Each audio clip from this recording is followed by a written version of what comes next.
Theater Showcase by the writers of Saturday Night Live. Welcome everyone to Woodbridge High School Student Theater Showcase. Written and directed by us, students. Before we begin, a warning, tonight's performance may cause extreme bouts of progress!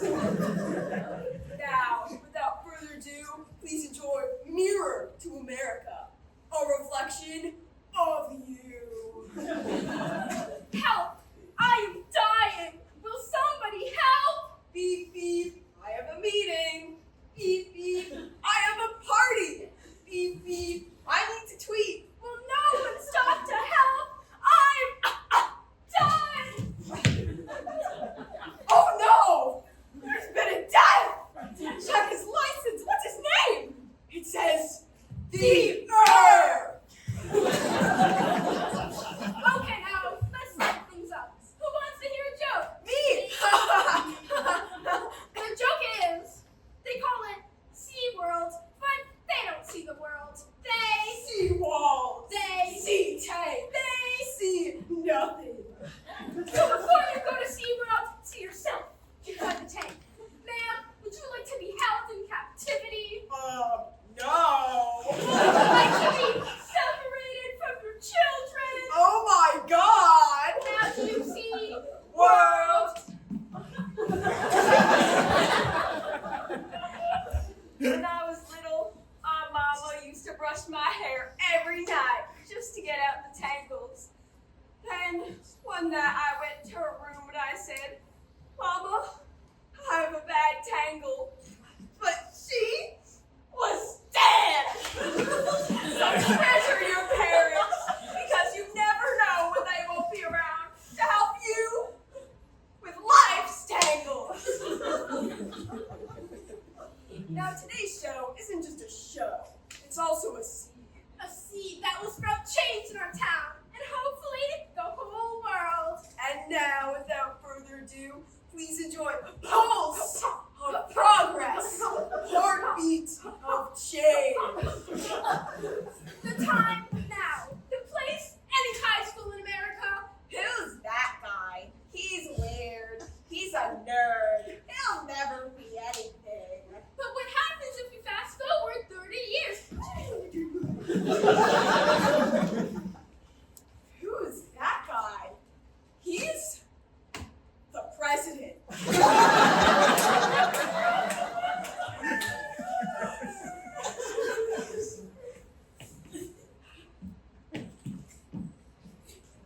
Check out this new dress I got. Like.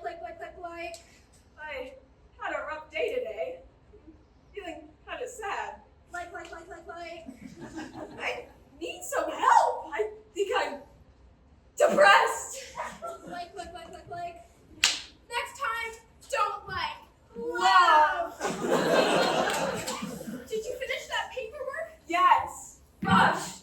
Stress. Did you finish those files? Yes! Rush. Stress. Did you see your daughter's first steps? No. Rush. Stress. Thank you.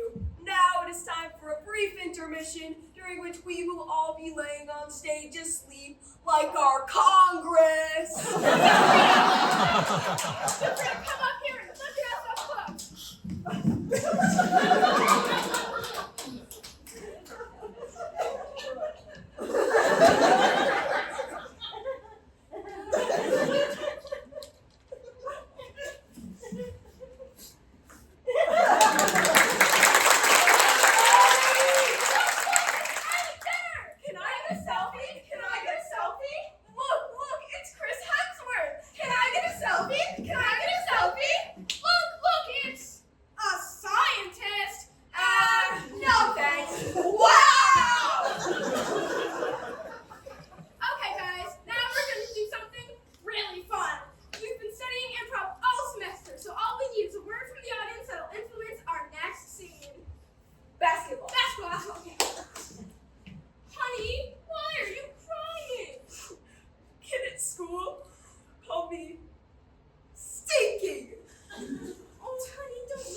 GE, and the Holy Tide Water Cable. Amen!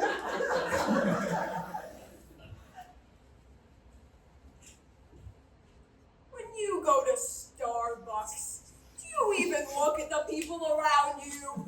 Or is your mind only focused on one thing? Coffee, coffee, cup, cup. Look up! See the people of America! A little girl. A barista. Latte, an old man. Hey, I'm sick. So the next time you go to Starbucks, why don't you order a double shot compassion? I wrote a scene for this part of the show, but I was Censored. because I couldn't say the word Censored. about those Censored. so I guess you'll never hear because I was Censored. Dear Margaret, I've decided not to come home from war. I've decided to fight so that one day our daughter's daughter can spend all day on the internet. I pledge allegiance to the flag. Thank you. That's our show. And remember, don't throw away your tickets, because if you save them, you can frame them. Yeah.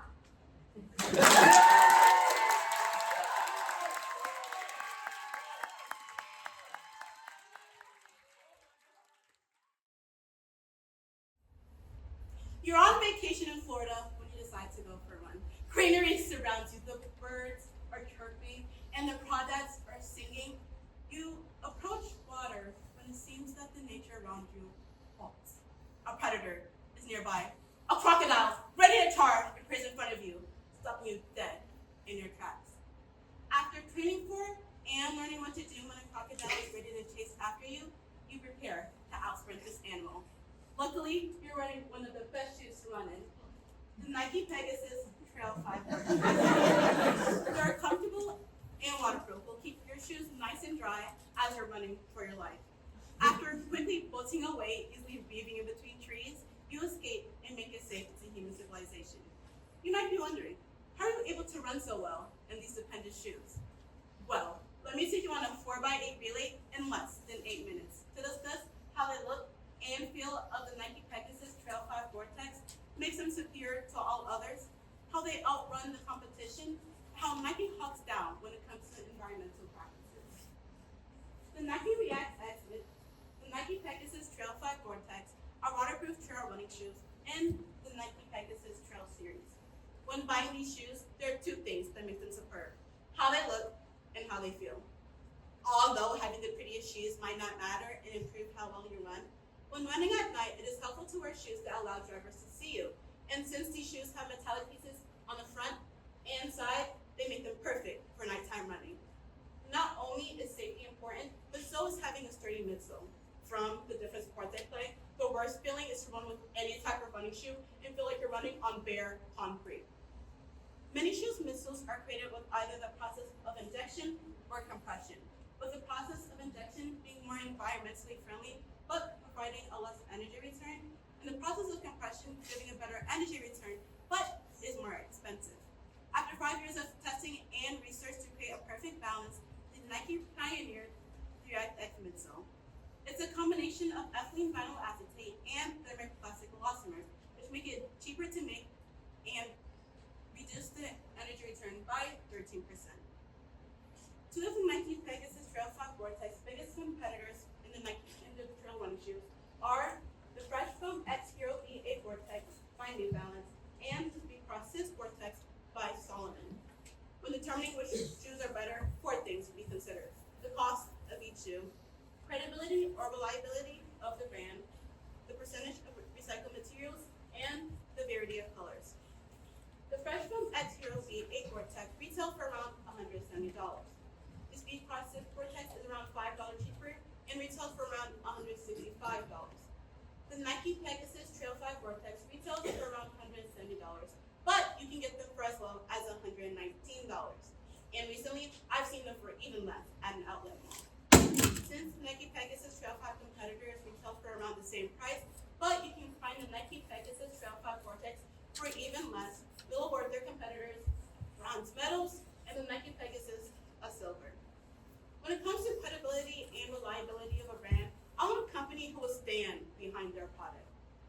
Salomon has been started out as a ski and snowboarding company and has been making shoes since 2001. New Balance has been making trail running shoes since the early 2000s. On the other hand, Nike has been making trail running shoes since 1984. Nike's longevity proves that they are the most credible out of the brand, earning them a gold medal. When it comes to percentage of recycled material, the Fresh Foam X Hero V8 Gore-Tex only has 3% bio-based contents in the midsoles of the shoe. And currently, there's no documentation as to whether there's recycled materials in this processed Gore-Tex. On the other hand, the Nike Pegasus Trail 5 Gore-Tex has at least 20% bio-based contents in its entire shoes. This makes Nike the champ and gold medalist in the recycled materials category. When it comes to putting on shoes, I know that having a different amount of colors to choose from can putting them on even more fun. The Fresh Foam X Hero V8 Gore-Tex comes in 2 colors, and the Speed Process Gore-Tex is slightly better and comes in 4 colors. On the other hand, the Nike Pegasus Trail 5 Gore-Tex comes in at a whopping 8 colors, and 2 of the shoes are special releases as part of the Nike's hashtag If You Know, You Know series, with being influenced by famous trail runs. This makes them earn a gold medal. If you take all of these medals into account and we use Olympic terms, this makes Nike hawk down the competition, make them win the games. We all know our time to act against climate change is dwindling down until we can reverse our impact on Earth. Thankfully, as a company, Nike strives for and is working towards a future where the concept of waste no longer exists. For example, Nike created the Nike Grind program, which repurposes shoes and prevents the waste from going to landfills. This turns the waste into new products such as dog toys, acoustic panels, rubber flooring, and in the Nike Pegasus, in the Nike's Protecting the Planet webpage, it says that it's running all of its facilities on 93% renewable electricity with on-site wind and solar sources. In an interview with Future Road, Nike reported that 97% of this waste is being diverted from landfills, with 72% of that waste being recycled. This sounds great, you say, but what if you're not a runner? Does this mean that Nike shoes aren't for you? Well, you'll be pleased to know that not only does Nike offer the amazing Nike Pegasus Trail 5 Gore-Tex for your avid runner, but also offers 770 additional shoes, such as walking, hiking, marathon running, and even sandals. And since we've established Nike's commitment to the planet, their credibility and reliability, and their commitment to the environment and innovative technologies, we can be assured that any shoe bought from Nike will be a winner. As you catch your breath from successfully outrunning the crocodile, you find yourself thankful for choosing the Nike Pegasus Trail 5 Gore-Tex. Its cushiony midsole and sleek design, along with a price point that didn't break the bank, allows you to enjoy a Florida vacation and have literally saved your life. And you feel good to know that not only does Nike share your sentiments for caring for the earth and in a sense protecting the nature around you, love to experience while running. So, if you think about buying the Nike Pegasus Trail 5 Gore-Tex and outrank the competition, or even a crocodile, just do it.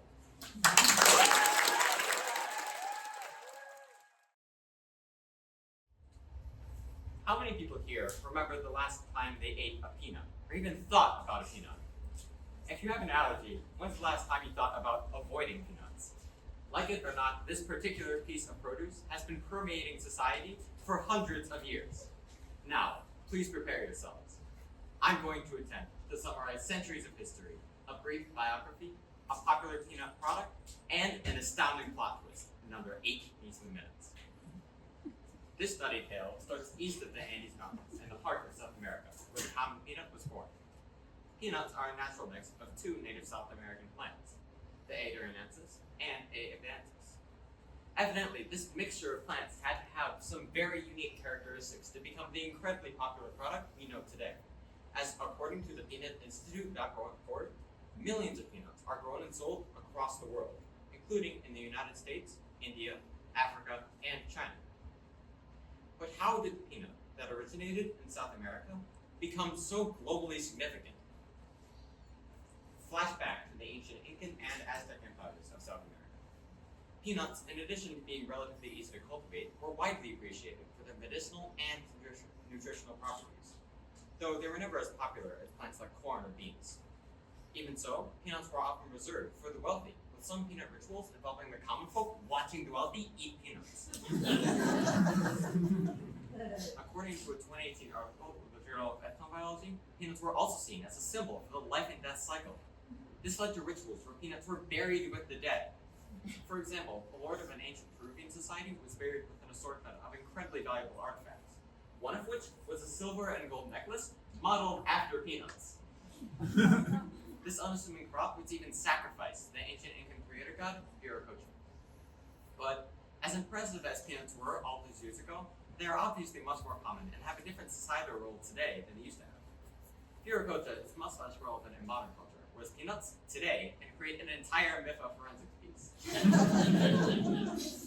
In the 17th century, European arrival in Incan and Aztec society brought the peanut back to Europe, globalizing the product. The peanut was a popular snack for explorers, slave traders, and whoever needed snacks for sailing the seven seas. This is because, despite their small size, peanuts are incredibly dense in nutrients. In just 100 grams of peanuts, there are more than 500 calories and more than 25 grams of protein. The peanut is also filled with healthy fats, giving your favorite privateers the power to plunder the planet. These factors, in tandem with the peanut's delicious flavor and relatively long shelf life, caused Portuguese sailors to introduce the peanut to North America, where it became mostly pig food. However, the mid to late 1800s saw humans go nuts for the peanut. The 1860s especially brought massive increases in peanut popularity for a variety of reasons, the first of which was the war front. Believe it or not, according to the Smithsonian, soldiers would snack on savory stuff as much as any seafarer. Combatants in the Civil War loved peanuts for the same reason the sailors did, for the nutrition, flavor, and convenience. Away from the war front, peanuts were roasted, sold on streets, and marketed to audiences inside stadiums hosting the new, rapidly growing sport, baseball.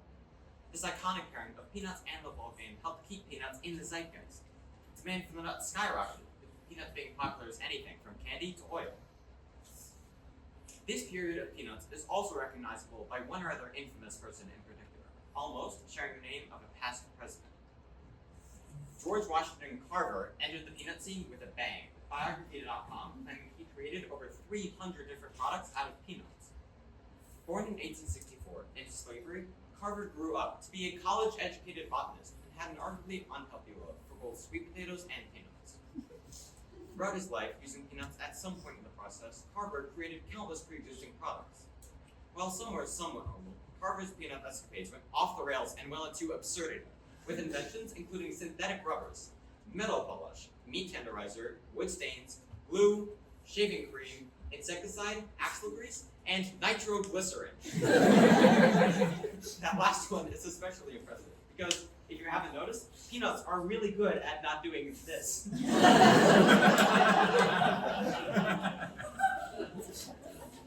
As peanuts swarmed the American mind, supply rose to meet demand, eventually leading to over 6.4 billion pounds of peanuts being produced in 2024 alone. This abundance also led to the creation of the iconic Jif peanut butter in 1958, quickly becoming an industrial titan in the peanut butter world. And while you wouldn't think it, Jif's peanut butter has a surprisingly large amount of variety, with 6 different creamy options and 2 different crunchy options. With this variety is skewed in favor of creamy, a poll by Upwave.com reports a general preference split much closer to 50-50. The same poll also reports women being more likely to prefer creamy peanut butter than men. However, that wasn't funny.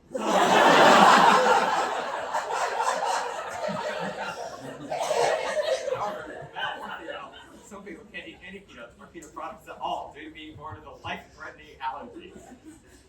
Luckily, for those with an allergy, peanut alternatives are everywhere. Stop laughing.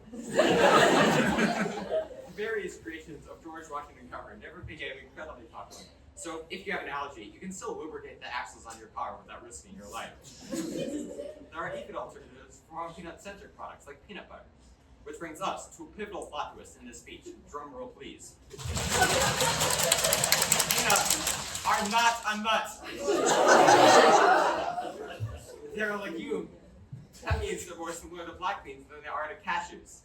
This classification is because of a niche specification in the definition of a legume, being a seed inside of a pod, whereas a nut is a seed and a fruit inside of a pod. This shocking revelation means that other nuts like almonds can take the spot of peanuts, as an only estimated 30% of those with peanut allergies are allergic to all tree nuts, according to the American Academy of Allergy, Asthma, and Immunology. And while peanuts may be deadly for some, for others they offer a surprisingly large amount of potential health benefits. These include, but aren't limited to, improving heart health, reducing risk of diabetes, and reducing inflammation, according to WebMD. So, behind a small show, the peanut is a part of a vast and diverse global history and is anything but mundane. From ancient South America to the middle of the Atlantic Ocean to the American Civil War, peeling back the curtain of history can reveal a surprisingly familiar legume. And while today we don't have peanut-flavored axle grease, we do have a long list of potential alternatives so that people with an allergy can enjoy the same products that most of us love. And at the end of the day, remember this speech, that's the last time you thought about a peanut.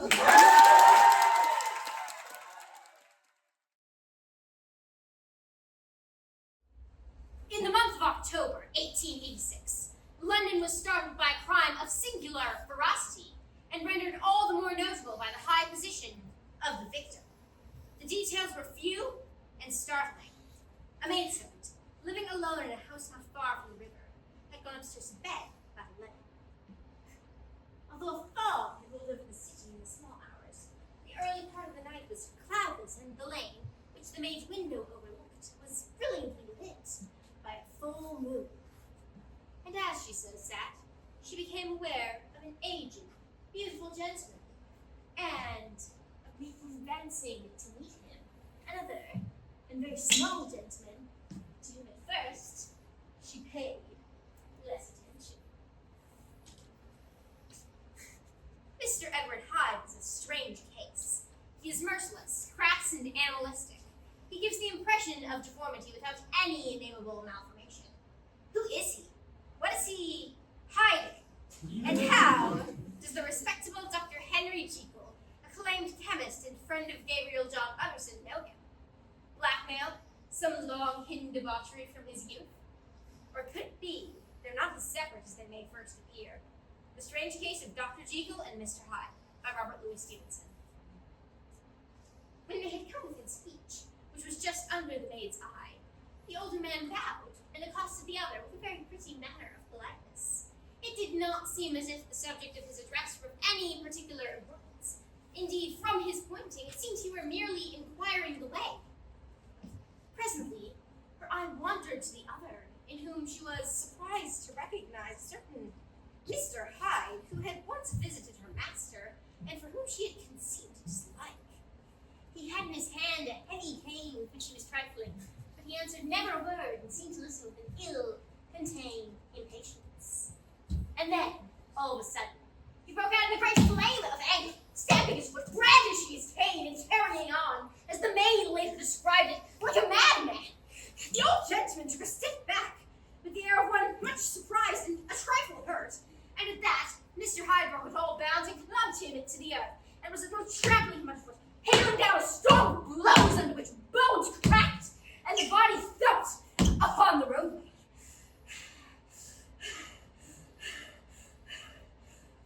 At the horror of these sights and sounds, the maid fainted.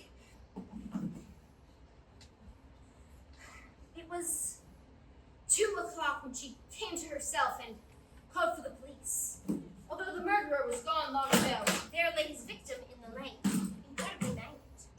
The stick with which the deed had been done, although it was of some very rare and tough and heavy wood, had broken in the middle under the stress of this insensate cruelty, and one splintered half had rolled away into the neighboring water. The other, without a doubt, had been carried away by the murderer.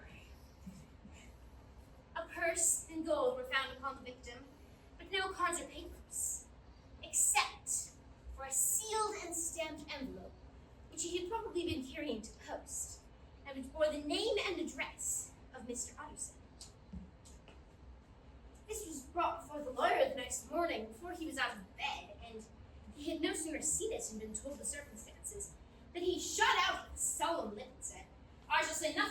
touching the body, this may be very serious, had the kindness to wear blood dress.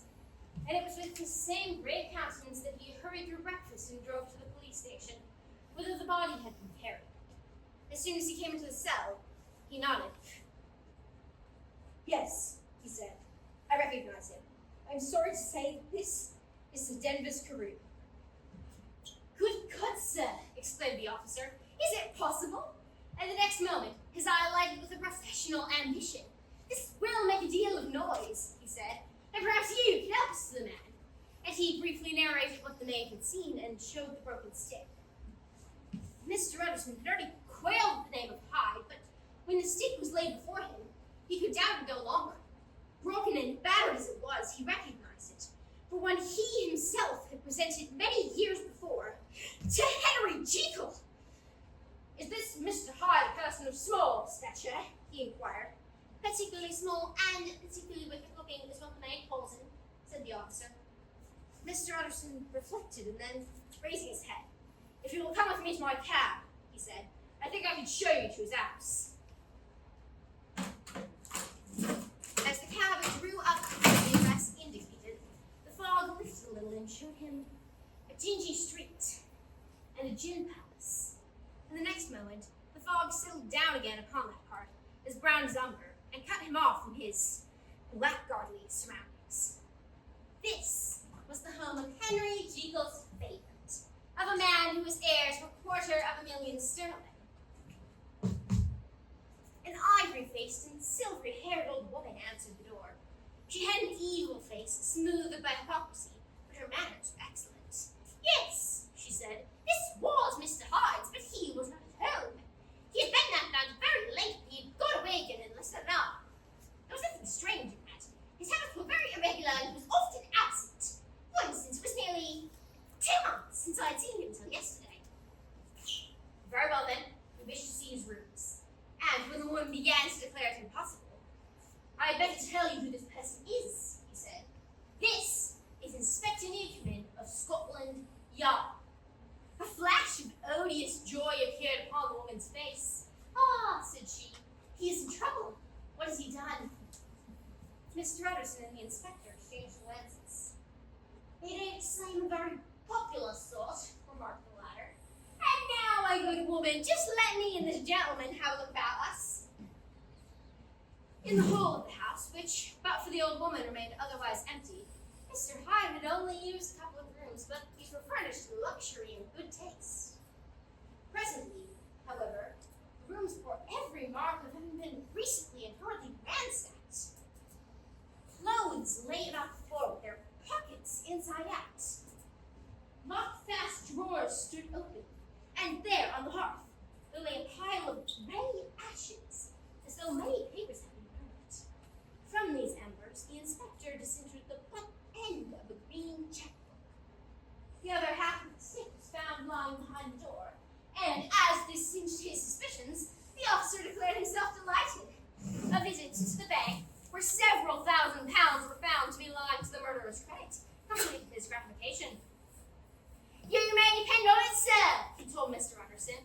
I have him in my hands. He must have lost his head, or he never would have left the stick, or above all, burned the checkbook. Why running his life to the man? There was nothing to do but wait at the bank and get out of the handbills. This last, however, was not so easy of an accomplishment, for Mr. Hyde had numbered few familiars. Even the master of the servant maid had only seen him twice. He had never been photographed.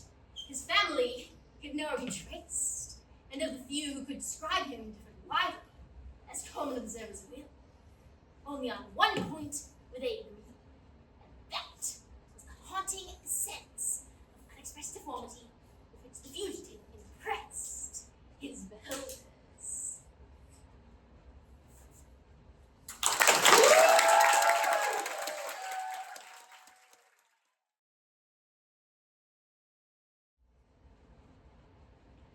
A common complaint I overhear people speak of when preparing food is that their food isn't even close to being crispy enough. If I had a quarter for every time I heard someone say, "Oh, these fries are so soggy," or, "Oh no, my burger is chewy, gross," then I'd probably be wondering where all of these quarters were coming from. You'll see these people go online and ask convoluted questions, giving the exact specifications of how they prepare their food, and I have only one thing to say to them.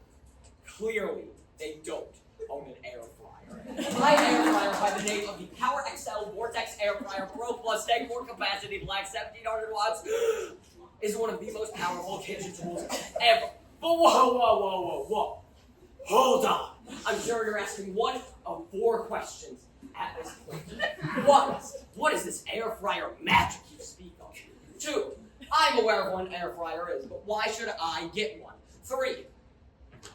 What are you doing in my home? 4. I'm an air fryer connoisseur, and I have an extensive knowledge of air fryers. Tell me, why should I buy your air fryer? I will be answering 3/4 of those questions asked here. Now, let's get cooking. I'm so sorry. For starters, how does an air fryer work? In its simplest form, an air fryer is one of the greatest and most versatile cooking devices ever. It uses extremely hot air to simulate a deep fryer, but without oil, resulting in food that is not only crispy, but also significantly healthier and less greasy than a standard deep fryer. Now, there may be some of you in the audience saying that you don't know how a standard deep fryer works, in which case, allow me to go in more depth. A deep fryer heats up and crisps up food by having food in a basket, which you then dunk in scalding hot oil sometimes. I'll get more to the advantages and disadvantages of both later in the speech. Now, a common misconception is that you can only use air fryers for specifically designed air fryer foods, like frozen foods. But that is entirely incorrect. Not only can you frequently use it for leftovers to make it better than the food originally was, but also you can just use it for cooking food in the same manner you would cook them in a standard deep fryer. The fry truly is the limit. I'm not doing puns. Okay, you know what an air fryer is and how it works. Great, that's a start. On to your question, however, why should I get one? The advantages are decently obvious, and there are 4 main advantages that all give an air fryer over a standard deep fryer. Health, texture, safety, and convenience.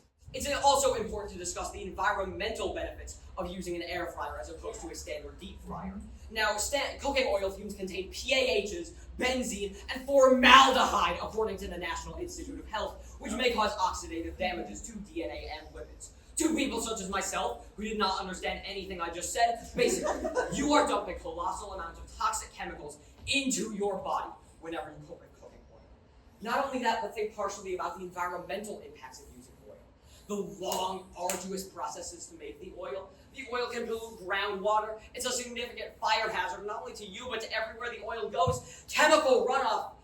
I can keep going, but I think I've guilted you enough and tonight you can't get oil anymore except, oh yeah. You are killing. The next benefit is slightly more subjective, but still very important for something in the culinary arts: texture. It's a lot harder to mess up the texture of food in an air fryer. Whereas with a deep fryer, you may either not cook them enough, or cook them too much, or have them be too watery or too mushy or what have you. But with an air fryer, you get food crispy and delicious, without any of the hassle. The third benefit, and arguably one of the most important, is safety. With the exception of burning your hand in the hot food trays after the food finishes cooking, it is nigh impossible to truly hurt yourself on an air fryer.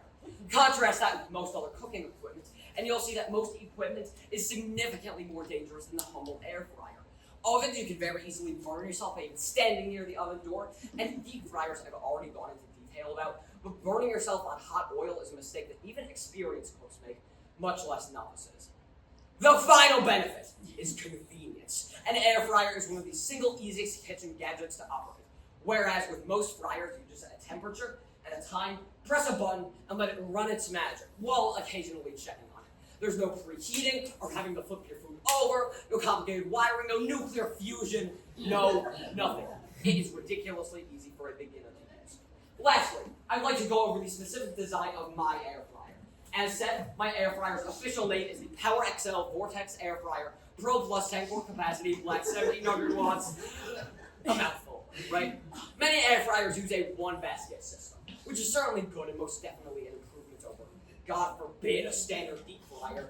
But it isn't perfect. Not only do these types of air fryers get incredibly dirty incredibly quickly, but eventually, if you put too much food in there, the food will just get in the way of each other. A layer form air fryer, meanwhile, is ridiculously easy to clean.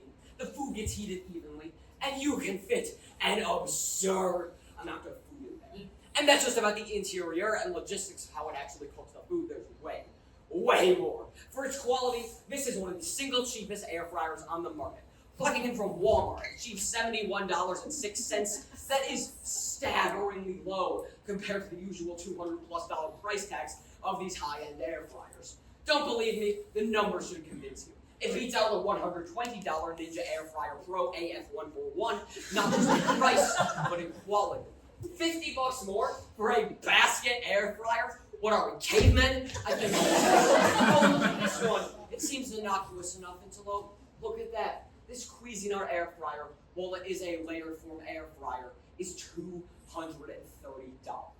$230 for a negligible difference in quality. Additionally, I'd like to make a case surrounding the durability of my air fryer. A few tournaments ago, I had an unfortunate issue where I dropped my air fryer from nearly 4 feet in the air. And as you can see, it managed to survive virtually unscathed, and that is not a distinction you can make about these other types of air fryers. It really seems like in both price and quality, you can't beat this thing here, eh? For these reasons, I believe that an air fryer is genuinely one of the single greatest kitchen appliances ever constructed. And that you, if you don't have one, need to get one. And if you do have one, you need to get a layered form air fryer, such as the Power XL Vortex Air Fryer Pro Plus 10 quart capacity, black 1700 watts. I have it right here. Thank you, and hopefully you too can clearly own an air fryer.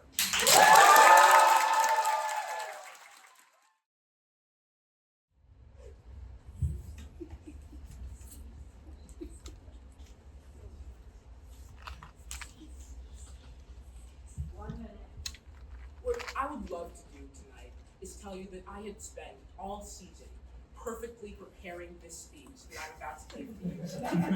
But that would be a blatant lie. See, the thing about impromptu is that, well, every single category has a sidekick, as I like to call them.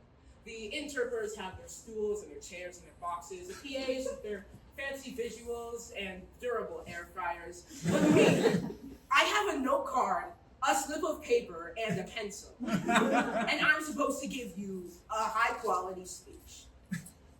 And that brings me to today's quote. Some people have a way with words, and other people not have a way, like the great Steve Martin. And I unfortunately fall into the latter. I do not know what I'm doing. But that's the thing. Every single category is unique, and they all deliver their speeches in a unique way. Have you ever heard of the 3 elements of persuasion? Ethos, pathos, and logos? Well, I want to talk about them and how they relate to the 3 forensics categories. First, let's go over inter and how it relates to pathos, the emotion.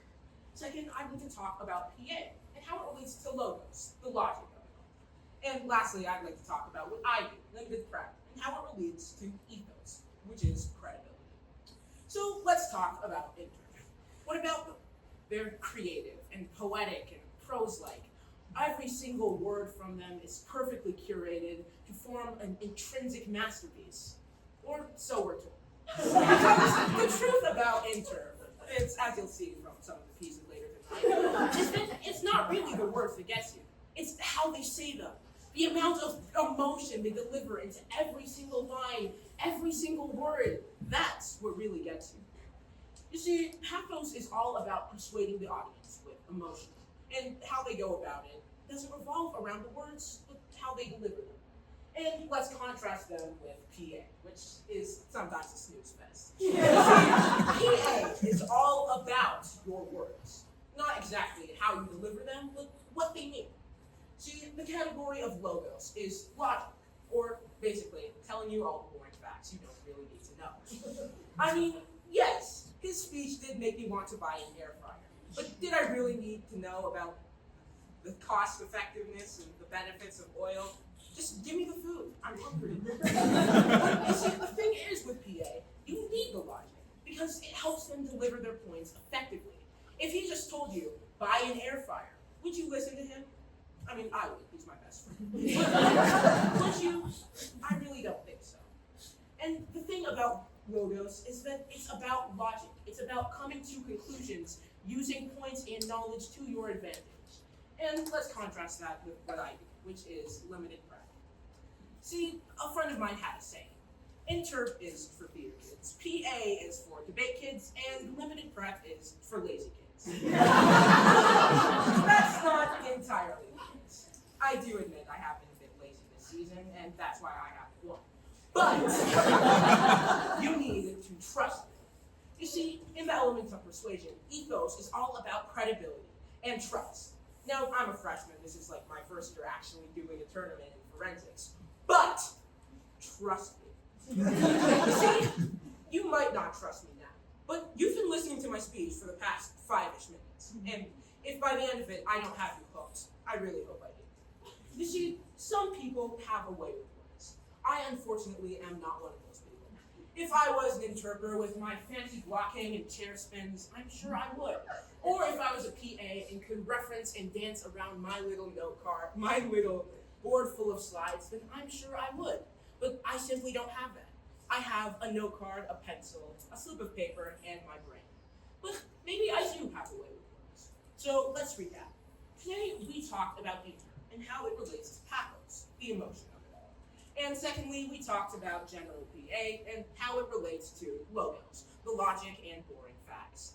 And lastly, we talked about what I do, which is limited prep, and how it relates to ethos or credibility. And the thing is, I don't have a source. I don't have fancy emotions or time to prepare. All I have is my brain.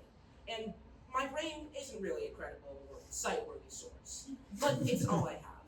And hopefully this speech convinced you to trust me and my way with words. Thank you.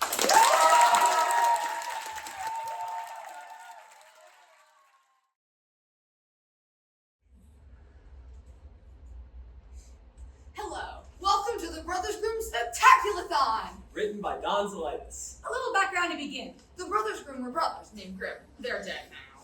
Before they died, the Brothers Grimm wrote 209 fairy tales. They didn't write them. The Brothers Grimm did not write 209 fairy tales. We're frauds? We should dig up their bodies and spit on their corpses. No, I'm saying they were collectors of stories. Anyway, in just the short time we have, our crack team of actors is going to perform the fairy tales of the Brothers Grimm. Blood, violence, death! Once upon a time, there was a girl, and she was beautiful, because no one cares about ugly people. I care about other people. No one cares about you. And she was poor. Oh, I am poor. She couldn't even afford dirt. Dirt for sale! Dirt for sale! He's so full of the grass, my tears. You're getting the merchandise wet. Stop it. I will give you your heart's desire if you give me one small thing. That sounds like a great idea. I won't even ask what the small thing is because I'm so innocent. Excellent. I vanish. I vanish.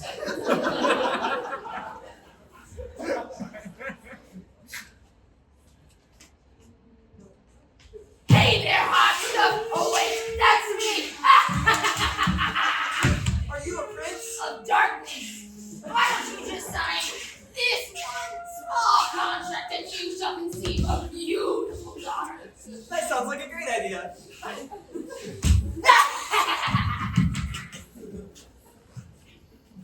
Hello there! Ah, you're hideous! I have a great bargain for you. Oh, why has God's creation been so perverted? Do you want to hear my offer or not?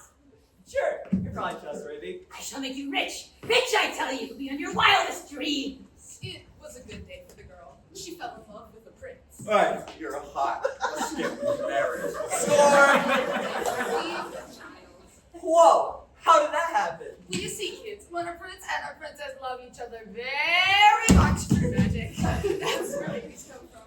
Ah, the baby's coming! Push! I'm breathing at the time I wasn't breathing!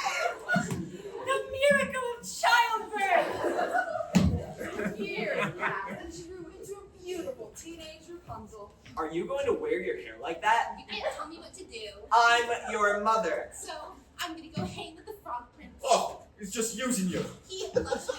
I don't care if he's green and slimy. I can't listen to this. I'm gonna go play golf instead. And just then, I have returned. Your time is up. You know, I was just passing through the neighborhood. What do you want? Your child. Well, they wouldn't I even hate be child. How many deals did you make? Just 3. And I made a promise you hated very sweet talking rabbit. I can't believe this. I am so out of here. You can guess my name. I will release you from. I'm still scared. Aw. Now that poor little man is gone, I will take Rapunzel. Tell you what, if you sign this contract here, I will let you take Rapunzel. That sounds legit. Come along, Rapunzel. Where are we going? I have built a tower for you.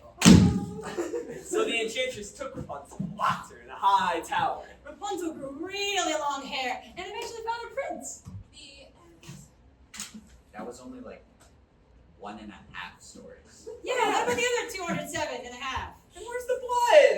Violence! Dad! Yeah, you promised. Wait, I've got this one. Once upon a time, there were 7 dwarfs. Stop! The story! It's 2025! We do the origin story of Rapunzel's grandmother. Once upon a time, she was a young girl named Little Red Cap. Isn't it Little Red Riding Hood? I'm going by the book, so it's Red Cap. Fine, whatever. So, Little Red Cap. Tra-la-la, I'm off to grandmother's house. You see, Little Red's grandmother was super passive-aggressive. Oh, Little Red! Grandma needs some sweets.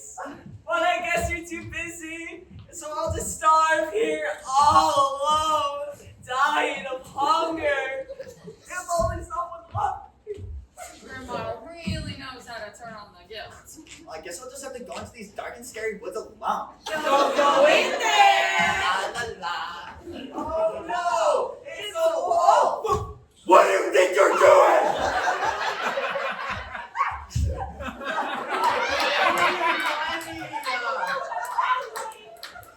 That's right, you better keep running. Tra-la-la, off to grandmother's Meanwhile, at grandmother's house. Hello? I'm like someone in the toilet space. Make them extra pretty. Is someone there? Ah! And because the wolf had impeccable fashion sense, he put on Grandma's clothes and they went for Little Red. Go, Grandma. Come in! Don't go in there! Why is there blood all over the floor? Grandma had an accident with a chainsaw. Please come closer. Why do you have a big long snout and jagged sharp teeth and big red eyes? I just can't seem to figure this out. Let it eat you it! And the wolf ate her. Tasty. And just then, there happened to be a woodcutter passing through. I'm here to save you, Little Red! Oh my god!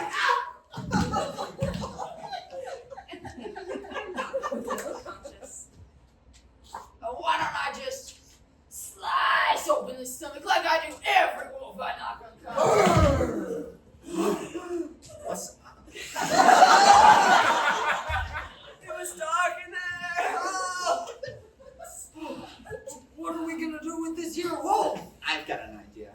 You can stuff his stomach with stones, then sip him back up. Then, when he goes to take a drink out of water, we push him into the river. And then my revenge. Little Red was dark as heck. That's the original ending? So dark. I think that's all the stories we have time for. Well, we've done all the important ones anyways. What? Oh, I am orphaned. Oh, I am sad. We don't have enough actors. What? Too bad about Cinderella. I guess we'll just have to skip it.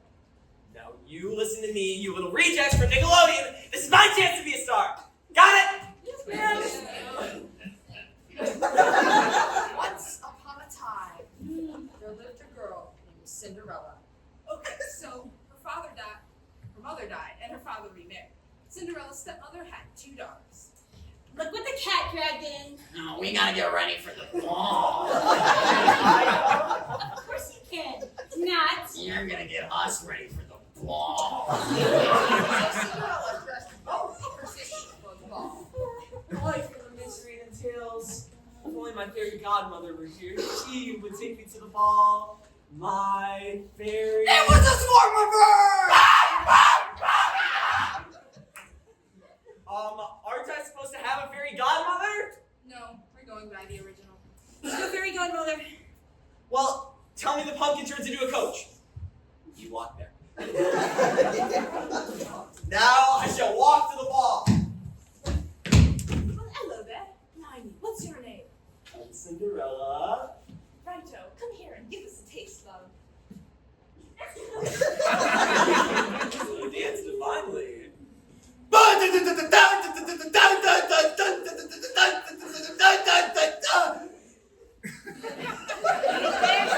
night long! Aren't I supposed to drop a slipper or something? She's getting there. Thank you. You drop a golden shoe. And the prince goes looking for the foot that fits the shoe.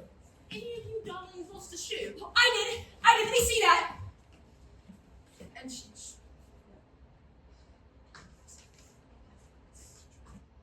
And of course, and of course her foot was too big. So she chopped off her big toe. What's all this? You chopped off your toe. I've never had toes. The second stepsister tried on the shoe as well, but it didn't fit either. So she did the only sensible thing and chopped off her heel.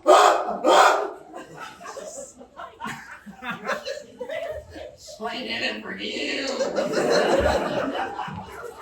I will try the shoe. It fits. Hooray!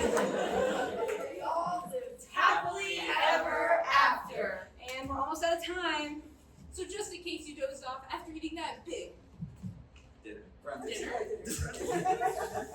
It's time for the lightning round recap. Ready, set, go! Cinderella had a daughter, Little Red Riding, who was stolen and raised by a needy grandmother. I need you. I have a terrible attitude, but I'm still gonna deliver you sweets. Ah, hello! What do you want? To eat you. Ah! I'm going to eat you too. Oh, look at her. A girl up there in the stomach. Oh, I'm giving birth? And I'm dying in childbirth? Wait, what? Somehow I'm poor?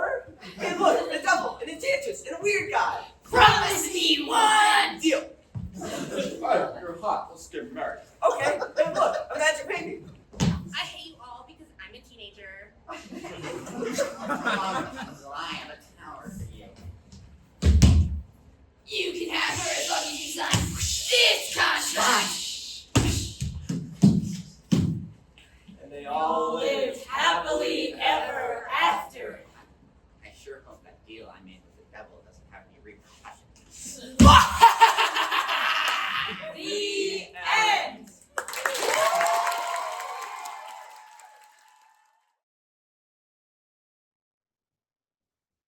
During the winter of 2015, the residents of Hampton Bay, Long Island, woke up to what they say was the worst smell they had ever experienced. Mysteriously, overnight, 1,000 fish had died in the canal. After thorough analysis, they found that the oxygen levels in the water were too low and all the fish had drowned. Upon hearing the news, many had questions. How does a fish drown? Don't they have gills? Don't they have fins and tails? They said things like, aren't they built to survive in that environment? And perhaps this is the greatest analogy for my depression. This poetry program is about staying true to yourself and knowing that what you are doing is right. The Feeling Inside, a collection of poems by Roeper Francisco and Neil Hilborn. This angry deity, this jealous God, this thirsty shadow that wrings my joy like a dish rag turns every conversation into a conveyor belt that always begins with the phrase, "You look tired today." To be honest, getting out of bed has become a magic trick, and I'm probably the worst magician I know. The sadness is the only clean shirt I have left when my washing machine has been broken for months. When people ask me how I'm doing, I want to say my dad has dementia. There might be a day when I walk in the room and he doesn't recognize me.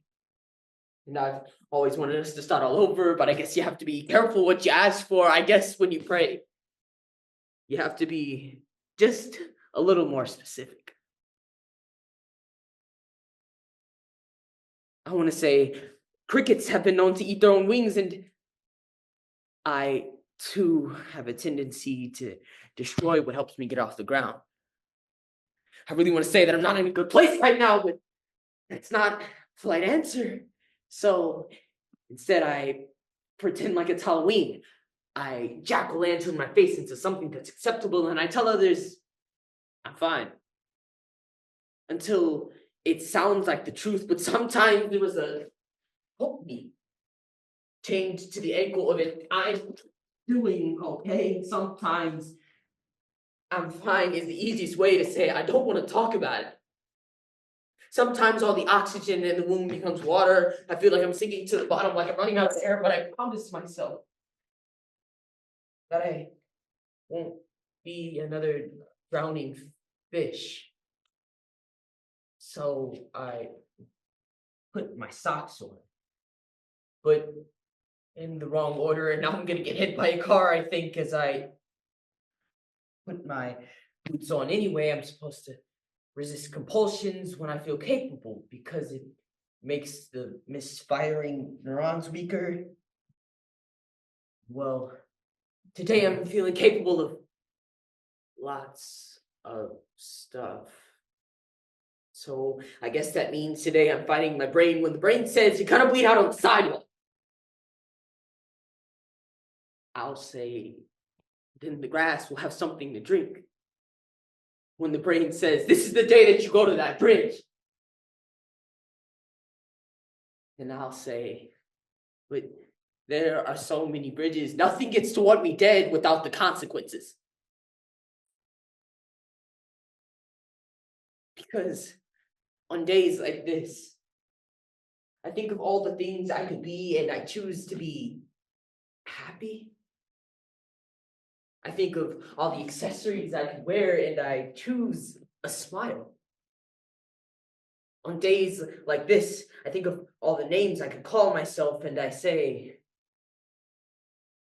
grateful, worthy, I say still here. On days like this, my mind, my body, my spirit become a three-piece band, and they are playing all their greatest hits. This song makes me want to cry.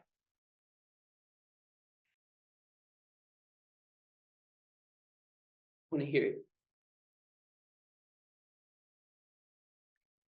It begins as if it doesn't want to interrupt your day, but needs just a few moments of your time a cappella. So the music notes hold their breath until they pass out with silence breaking their fall. A stampede of sunflowers trampling my anxiety.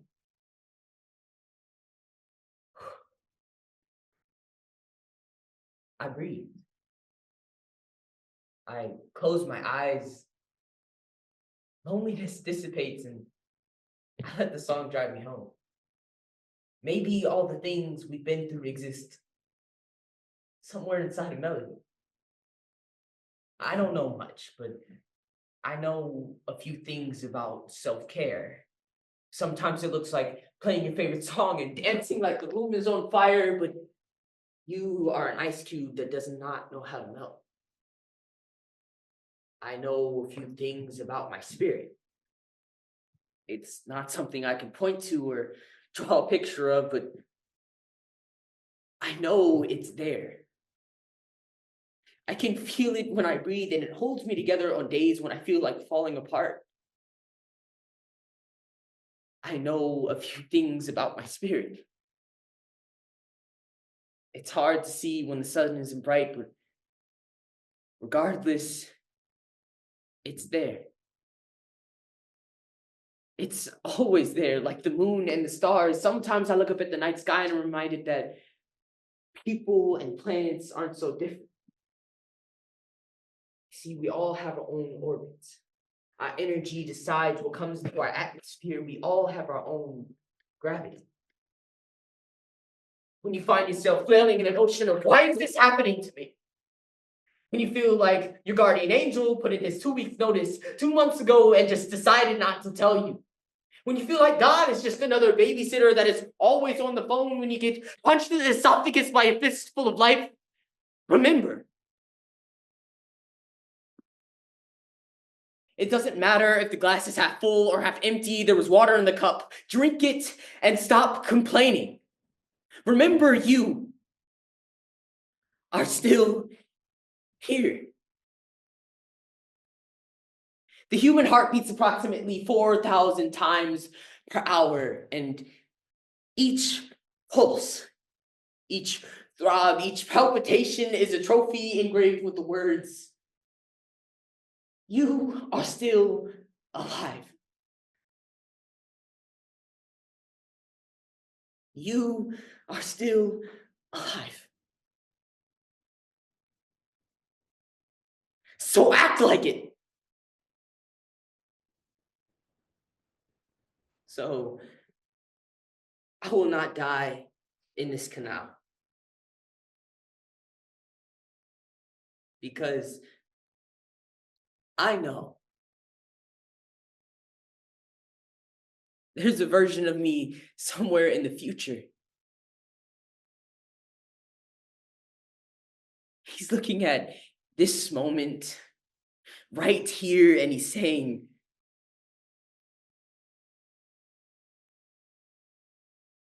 "Rudy, thank you for not giving up on us."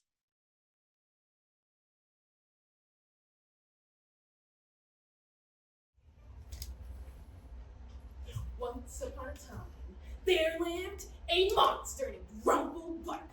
He had 5 crooked teeth, 3 strands of hair, green skin, and his foot was slightly bigger than his right.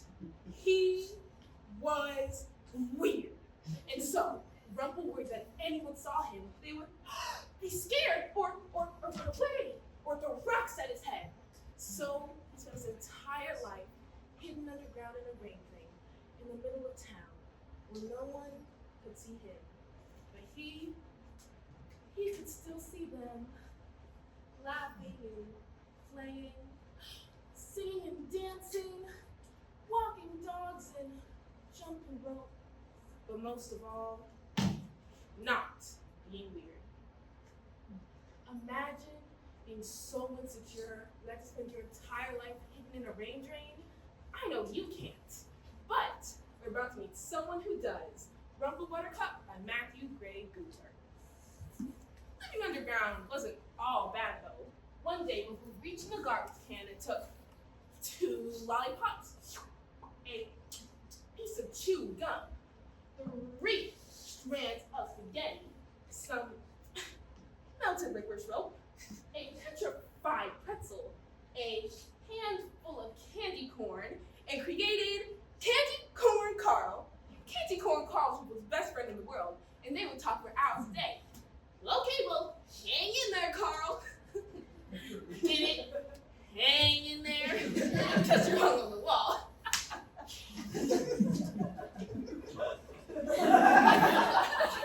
Corn Carl was real. He probably would have liked that joke. But since he's just a bunch of candy stuck on the wall, he just stared. When Rumble wasn't filling some out of the garbage or talking to Carl, he would listen to the voices above ground and pretend they were talking to him. With his eyes shut really tight, it was as if he was a part of all the fun up above. Can someone, get my cat out of that really tall tree? I can. Whoa, those are some great dance moves.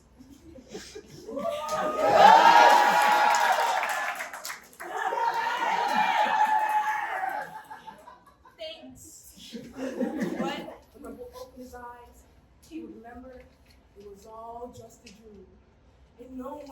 talking to him. No. Sometimes at night, if the moon wasn't too bright and Rumpel was feeling adventurous, he would go above ground with the help of a very simple disguise. Rumpel's above ground disguise instructions. Step 1, get banana peel out of garbage. Step 2, put it on head. Step 3, close eyes. Step 4, slither up the drain and sit very still. Lying quietly by the garbage can, no one would ever notice Rumpel. And if they saw him, they would just think he's a pile of trash. Hidden underneath his banana peel, Rumpel almost felt like he was normal. And soon, the seasons began to change. In December, he would hum along with the passing carolers. And in July, you can imagine the beautiful fireworks. But at the end of each night, he was still, the leaves were turning green, which meant Rumpel's favorite day was fast approaching. The annual Pajama Jam Cotton Candy Parade on the 17th Saturday of the summer. Everyone in town would wake up late, put their pajamas on, and march on the center of town, singing and dancing and lighting fireworks while eating giant bowls of cotton candy pancakes. Rumpel loved this day most of all because it was the one day of the year he could actually go in the light. With all the noise and commotion, no one would ever notice him, as long as he had a secret disguise. The night before, Rumpel was so excited he could hardly sleep. The next morning, Rumpel woke up early, brushed his 5 crooked teeth, pulled his 3 strands of hair, and slowly but carefully slithered his long green hand up the rain drain. But the garbage can was empty. There was no banana peel. Oh no, Candy Corn Carl. I'm gonna miss the Pajama Jam Pancake Parade. I can't go around by my skies and people think I'm weird. And so, Rumpel lowered his head and cried.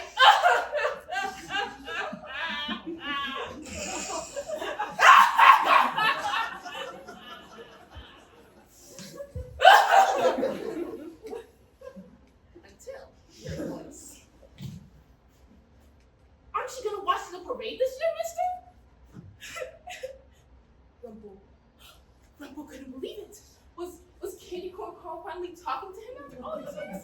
He whipped his head around in amazement, but Carl was silent. And then he heard the voice again, a bit louder this time. Can you hear me down there, mister? That voice wasn't coming from Candy Corn Carl. It was coming from the rain drain. Somebody with ground was talking to him. Sorry to bother you, mister, but we were just wondering if you were going to watch the parade this year. What do you mean? Well, you weren't in the usual spot this year, so I just thought I would come and check on you. You can see me? Of course we can see you. You're kind of hard to miss. But you weren't scared of me? And then the different voice replied, why would we be scared of you? Because I have 5 crooked teeth, 3 strands of hair, green skin, and my left foot is slightly bigger than my right. I'm weird. Well, look at me. I have really big cheeks, metal on my mouth. My entire body is covered in freckles. And look at me. I have really thick glasses, a super pointy nose, and I can't blow out to let out all work. All of a sudden, Rumpel didn't feel so alone. He got closer to the rain drain, got up on his tiptoes, looked out, and saw the entire city looking down. And that's when Rumpel realized everyone is weird, and that's what makes us great. High up here, higher than he had ever been before, Rumpel could feel the breeze in his 3 strands of hair. He could taste the cotton candy pancakes in his 5 crooked teeth. and he could feel the warm, welcoming sun beating down his green, scaly skin. But the warmest feeling of all, Uncle felt on the inside, knowing that he was surrounded by all his new friends.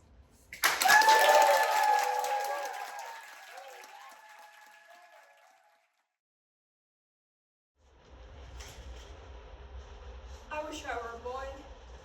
Not all the time, just sometimes.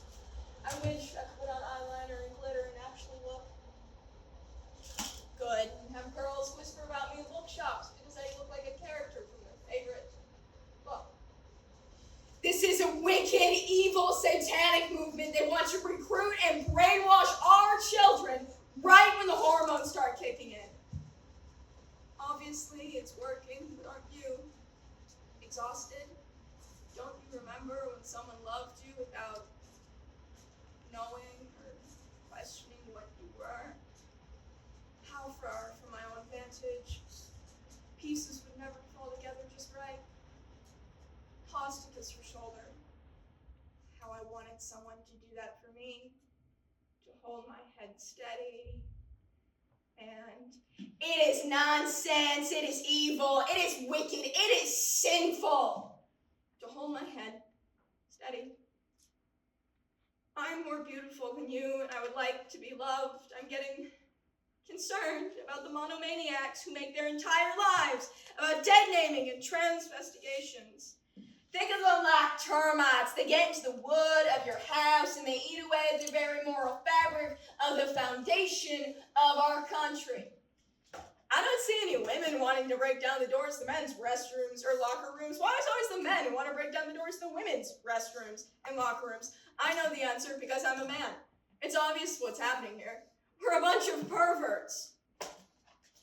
When a trans person enters a changing room and shuts the door, we do not turn into monsters. We try on clothes. When left to our own, we don't commit heinous acts. We eat dinner. The most horrifying things are those that you do not understand. Those things that your imagination fills with horrifying tales. Thus, the way to convince someone to re-examine is to make those abstractions concrete. In this collection, titled What Fills You with Rage, using poems and news quotes, I will attempt to do just that.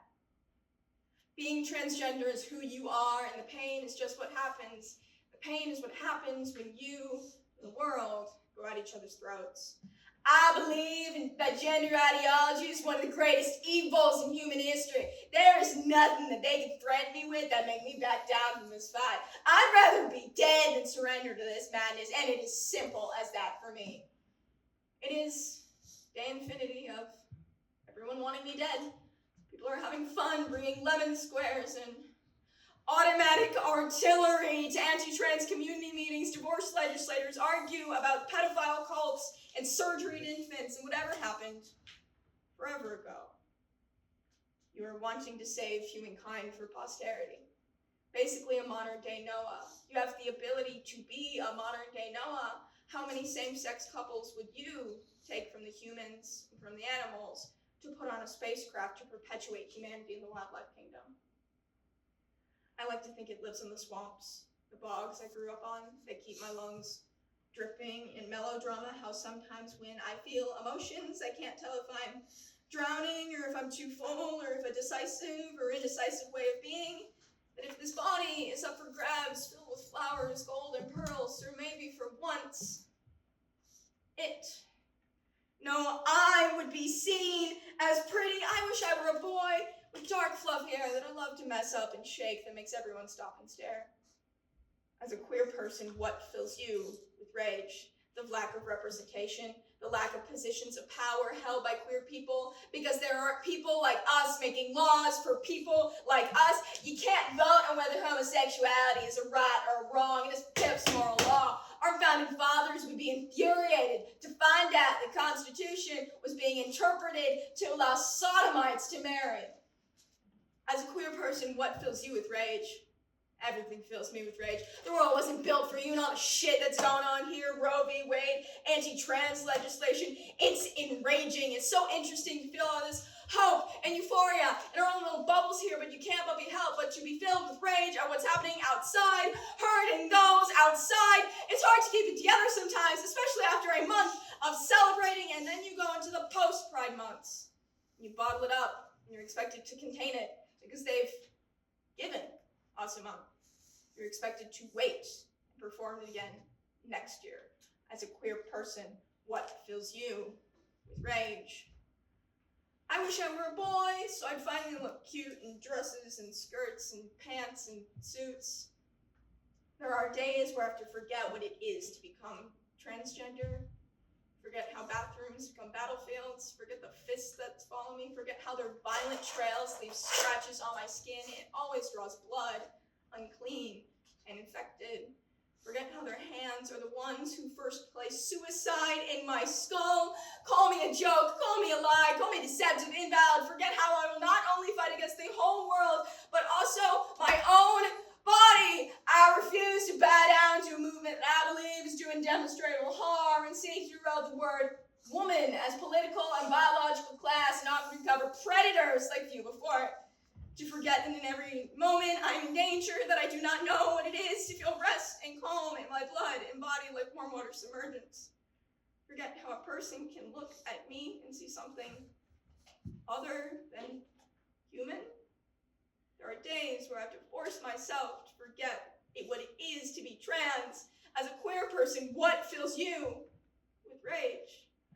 I wish I were a boy with a deep rock and roll voice that makes people stop in their tracks, but I don't have that choice. And I wish that I did, because every song that I write for myself never sounds right because it was meant to be sung by somebody else. I'm happy being me, but sometimes I wonder what I would be like as the opposite gender. Would I finally be happy being me? Because I think I like being a girl, but I'm tired of abstractions. No one says what they mean, and people die from it. The dead trans woman you glance over for a few seconds on Facebook while deciding if the story's worth sharing, it all came from somewhere. There were words that did this. Homosexuality is a chosen behavior that is contrary to the very fundamental, unchanging truths that had been ordained by God in the Bible.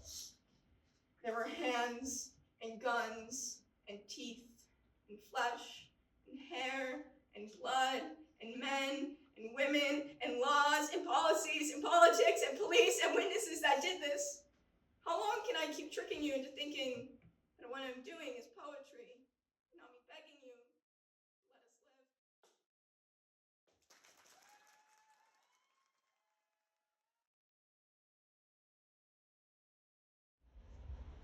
Queer youth are 5 times more likely to die by suicide.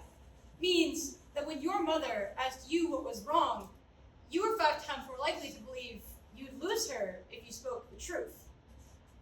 Means you were 5 times more inclined to triple padlock your diary. Means you were 5 times more likely to stop writing your story down. I write my heart out now. I graffiti billboards, the page of my diary that bullies use to start the rumors. I tie that page to the end of a kite string and run a crooked line through the straightest mile of the Bible Belt. That page is a protest sign. This is a poetry program about being transgender. And more importantly, it's about other people's perceptions of you and about how these perceptions of you can come to impact your own views of yourself. Most importantly, it's about coming to terms with all of it. Acceptance, a poetry program featuring poems by Andrea Gibson, Miles Walser, and Ethan Smith. Queer youth are 5 times more likely to die by suicide. Means I Sharpie my pronouns onto the faces of senators who voted to criminalize my kisses when I was 19. I cut the hate out of my nail in paper mache Christmas ornaments for queer couples whose parents do not want to know their grandchildren. I walk through graveyards with a chisel, correcting the names of trans kids whose families said no when asked, "Can you just let me live?" It's not that you don't like boys, it's that you only like boys you want to be. David, with his jaw carved out of the side of a cliff. Malcolm, who doesn't have secrets, just stories he owes no one. Chris, the basketball hero with the tick, blinks 15 times when he makes a shot. You spend hours blinking in the mirror, wishing you could be a star like him. You're in the 7th grade? You don't even know that you want a girlfriend. You just want to kick your desk on the way to the principal's office, slouch at attention, cut your hair, and spit out whatever you don't want in your mouth. Your own name, even. Skirting around the truth. You don't yet know that the boys are building their confidence on stolen land, but you worry that the girls may be occupied with things that you will never understand, won't ever, ever be good at. You don't want a soft death. You want a hard life that is your life. Your life at the prom reel. Run home in a snowstorm, choking your last pair of heels in a snowbank, realizing that you are the only boy you ever wanted to tear your dress off for. Your life, the first Christmas you spend alone. The years you learn to build your family from scratch. Choosing your life, and how that made you into someone who now finds it easy to explain your gender by saying you're happiest when you're neither here nor there, but in between. That yellow line running down the center of it all like a goddamn sunbeam. Your name is not a song you will sing under your breath. Your pronouns haven't even been invented yet. They're going to keep telling you your heartbeat is a pre-existing condition. They're going to keep telling you you are a crime of nature. You're going to look at all of your options and choose conviction. Choose to carve your own heart out of the side of the cliff. Choose to spend your whole life telling secrets you owe no one, to everyone, until there isn't anyone who can insult you by calling you what you are. You holy, blinking star. We've been kissing for months. 3 times a week, our toothbrushes share a chipped porcelain mug in my bathroom. As my lips reach for the juice falling from her laugh, her mom calls. I listen as she talks about biology, her new job, asks about her sister. Her eyes drop as she whispers, no, I still don't have a boyfriend. On cue, I stop chewing. She looks at me, waiting for my face to flush, but I won't get mad at her. She shouldn't have to explain why I don't own a razor, why she doesn't need to buy birth control. She hangs up the phone. I pick up the fruit, tell her, apparently there's a tiny amount of cyanide in apple seeds. She shrugs, so she can handle a little danger. But I've studied how her dimples disappear when she lies, and I know she's thinking about the kind of man she could parade around her family. The kind of man I'll never be. If I were clay, she could mold my body into something easier to love. She kisses down my neck. My peel hiding the rotten fruit inside me. As I tell her about the cyanide, she talks about cider, autumn pies. See, she says, apples are harmless. But she saves the last few bites for me, scared to let her lips wander too close to the core.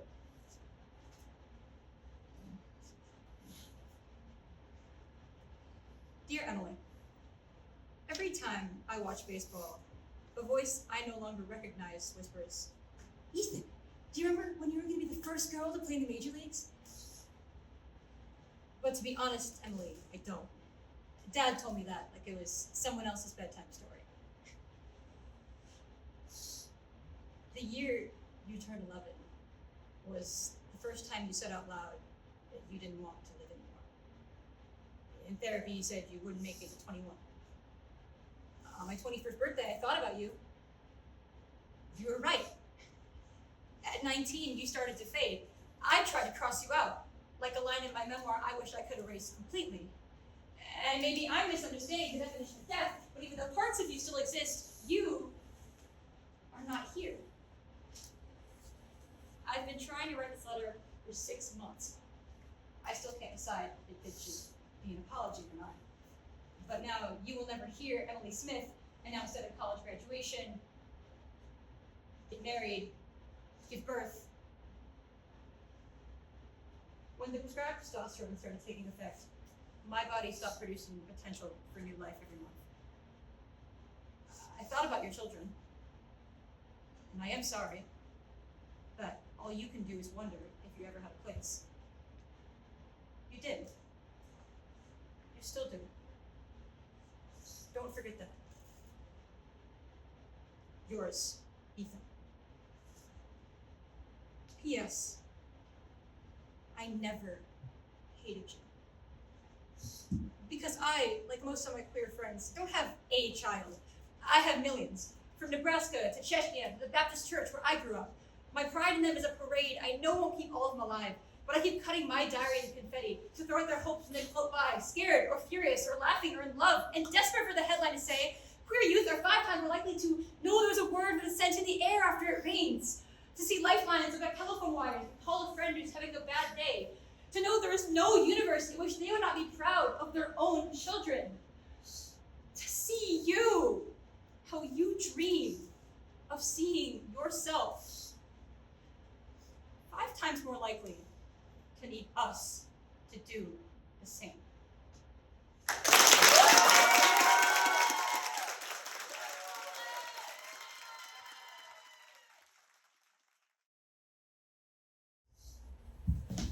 I have found a kernel of wheat, said the little red hen. Now, who will help me plant this wheat? Where's that lazy dog? Where's that lazy cat? Where's that lazy mouse? Wait. Hold everything. You can't tell your story here. The book hasn't even started yet. Who are you? Will you help me plant the wheat? I'm Jack. I'm the narrator. And no, I can't help you plant the wheat. I'm a very busy guy who's trying to put a book together. Then who will help me tell my story? Listen, hen, forget the wheat. Here comes the title page. Throughout the season, I've had lots of experience as a storyteller. But Jack, on the other hand, is much newer to this particular craft. In The Stinky Cheeseman and other fairly stupid tales by John Sheska, we'll follow Jack through his book as he struggles against his death by squashing in his first attempt as a narrator. He'll fumble his way through various classic tales, being overly involved or too hands-off. But what happens when Jack's greatest foe, the giant, mixes up all the stories? Little Red, Running Shorts. This is a story about a girl who, well, runs very fast and always wears red running shorts. That's where her name comes from. Get it? Anyways, Red is running through the woods to her grandma's house when she meets a wolf. The wolf tricks her into taking the long way while he takes a shortcut. But guess what? Red runs so fast that she beats the wolf to Granny's house. He knocks on the door, and Red answers it. And guess what she says? My, what sloppy you have. That's it. Isn't it great? So, sit back, relax, and enjoy Little Red Running Shorts. And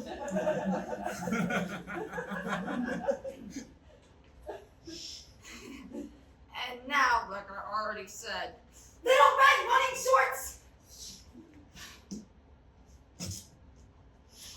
You just told the story.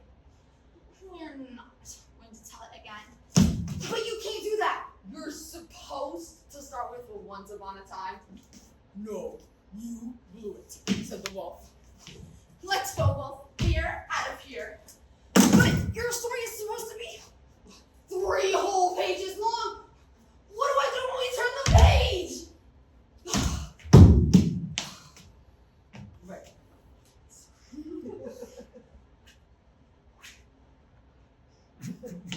Chicken Licken. Once upon a time, Chicken Licken was standing around when a piece of something fell on her head. Now she wasn't the brightest thing on two legs, so she started running around in circles, clucking, "The sky is falling! The sky is falling! Wait, must tell the president!" And hey, wait a minute. I forgot the table of contents. Hey, you're not in this story. I know, but I came to warn you. The table of contents, it's falling. The sky is falling. The sky is falling. Wait, let's tell the president. So Chicken Lincoln ignored the poor narrator and ran off to catch a plane to Washington. Just outside the airport, she met Foxy Loxy. Foxy Loxy, Foxy Loxy, the sky is falling. Wait, let's tell the president. Well, said Foxy Loxy, I was shortcuts to the airport. So Foxy Loxy led Chicken Lincoln to his cave. But he didn't get to eat her though, because Chicken Lincoln was almost right. The sky wasn't falling. The table of contents was. It fell and squashed everybody.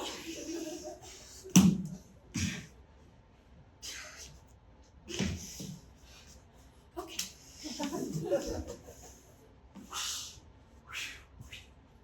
It's time for the best story. My story. Because once upon a time, I traded our last town for 3 magic beans. Giant, what are you doing down here? You're messing up the whole story. I don't want that story. You always trick me. That's the whole point. My own story. I have made my own story. Great rhyme, Giant, but there's just no room for your story. So why don't you climb back up on the beanstalk? I'll be there in a minute to steal your gold and singing harp. I'll grind your bones to make my bread. See, I knew you'd understand. And another thing, could you please stop talking in all uppercase letters? It's really going off the page. I will read my story to you now.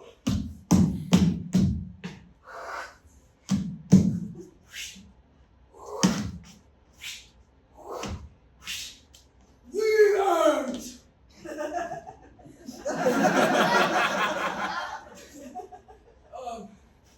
Of the evil stepmother said a huff and puff and spread you 3 wishes before the beast changed into 7 dwarfs. Happily ever after, for a spell had been cast by a wicked witch.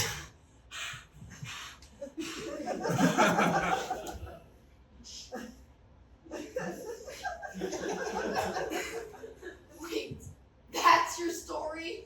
You have got to be kidding me. That's not a fairly stupid tale. That's an incredibly stupid tale. But that is the most stupid tale I have ever. The giant grabbed Jack and dragged him to the next page. Once upon a time, there was a giant. The giant squeezed Jack and said, Tell me a better story, or I will grind your bones to make my bread.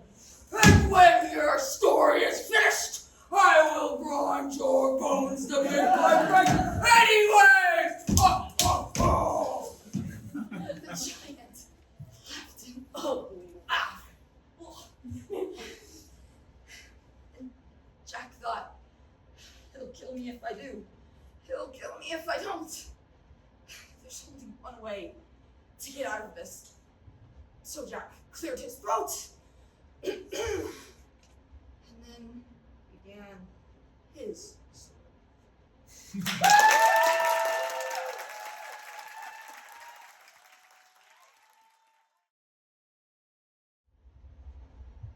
Some people say there is no right on earth, not in the heavens neither. This appears to me, as clear as any simple scale. I came into this world in love with art. In early years, I spurned all idle pastimes, all sciences extraneous to music disgusted me. With obstinate disdain, I soon rejected them and gave myself to music only. Unbridled, obsessive commitment to a vision, whether visual, musical, or psychological, can breed a suffocating loneliness that ultimately destroys ourselves and those around us.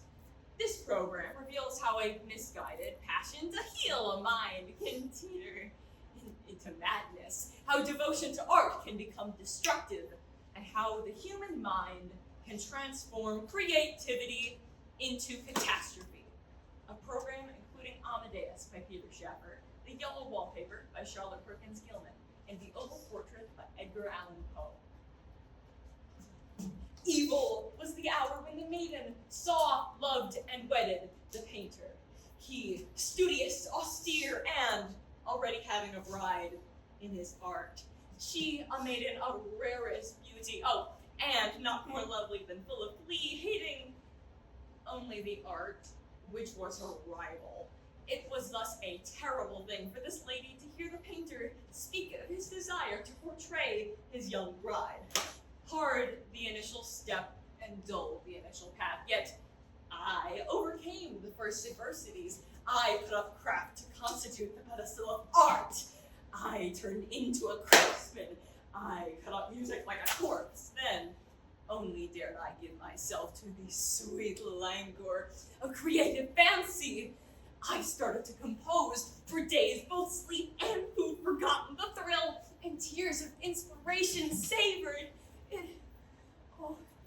It seemed to me that I was hearing a voice of God. If a physician of high standing assures friends, and relatives, that there really is nothing the matter with one but a slight hysterical tendency, what is one to do? I take phosphates and tonics and journeys, and air and exercise, and am absolutely forbidden to work until I'm well again. But there was something strange about this house. I can feel it. I don't like our room a bit. The paint and paper look as if a boys' school had used it. It is stripped off in great patches about as far down as I can reach. I never saw a worse paper in my life. Lord, make me a great composer. Let me celebrate your glory through music and be celebrated myself. Make me famous through the world. Dear God, he, the painter, took glory in his work, which went on from hour to hour and day to day. And he was a passionate man who became lost in reverie, so that he would not see that the health and spirits of his bride withered. Yet she smiled on and on, uncomplainingly, because she saw that the painter took a fervent and burning pleasure in his task. Rapidly and gloriously the hours flew by. In this work, my incipient delirium had caused me to take deep interest. Long and devotedly I worked. Now, though,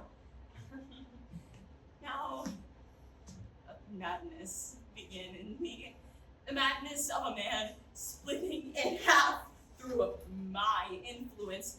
I saw to it that Mozart's Don Giovanni was played only 5 times in Vienna. But in secret, I went to every single one of those 5 all alone, unable to help myself. Worshipping sound I alone seemed to hear. This was a music I had never heard, filled with such longing, such unfulfillable longing. Here was the very voice of God. It is getting to be a great effort for me to think straight. The color is hideous enough and unreliable enough and infuriating enough, but pattern is torturing. Those absurd, unblinking eyes are everywhere. This paper looks to me as if it knew what a vicious influence it had. Was it possible that I was being tested? Was God expecting me to offer forgiveness in the face of every offense, no matter how painful? For the first time in my life, I began to know really, really violent thoughts. I couldn't stop them. The painter stood entranced before the work which he had wrought. He grew tremulous and crying with a loud voice, "This is indeed life itself," turned suddenly to regard his beloved.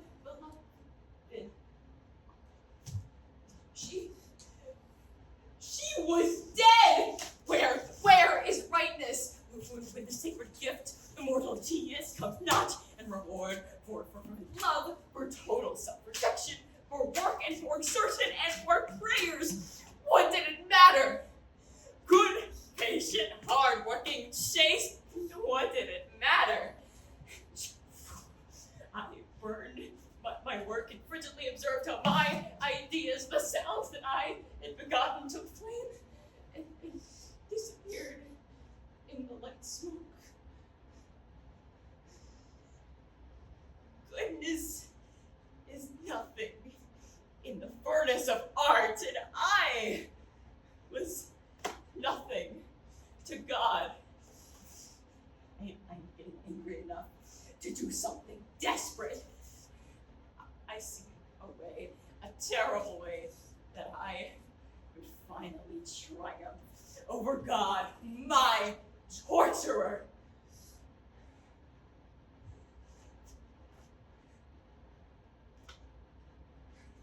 Here's poison. For 18 years I've carried it with me, and life since then seemed to be quite haunted and unbearable wound. I pulled, and I shook, and I peeled off all the paper that I could reach. 32 years of meaningless fame to end up alone in my room, watching myself become extinct. My music growing fainter, all the time fainter, until no one hears it at all. I am no genius. I speak for all mediocrities in the world. I am their champion. I am their patron saint.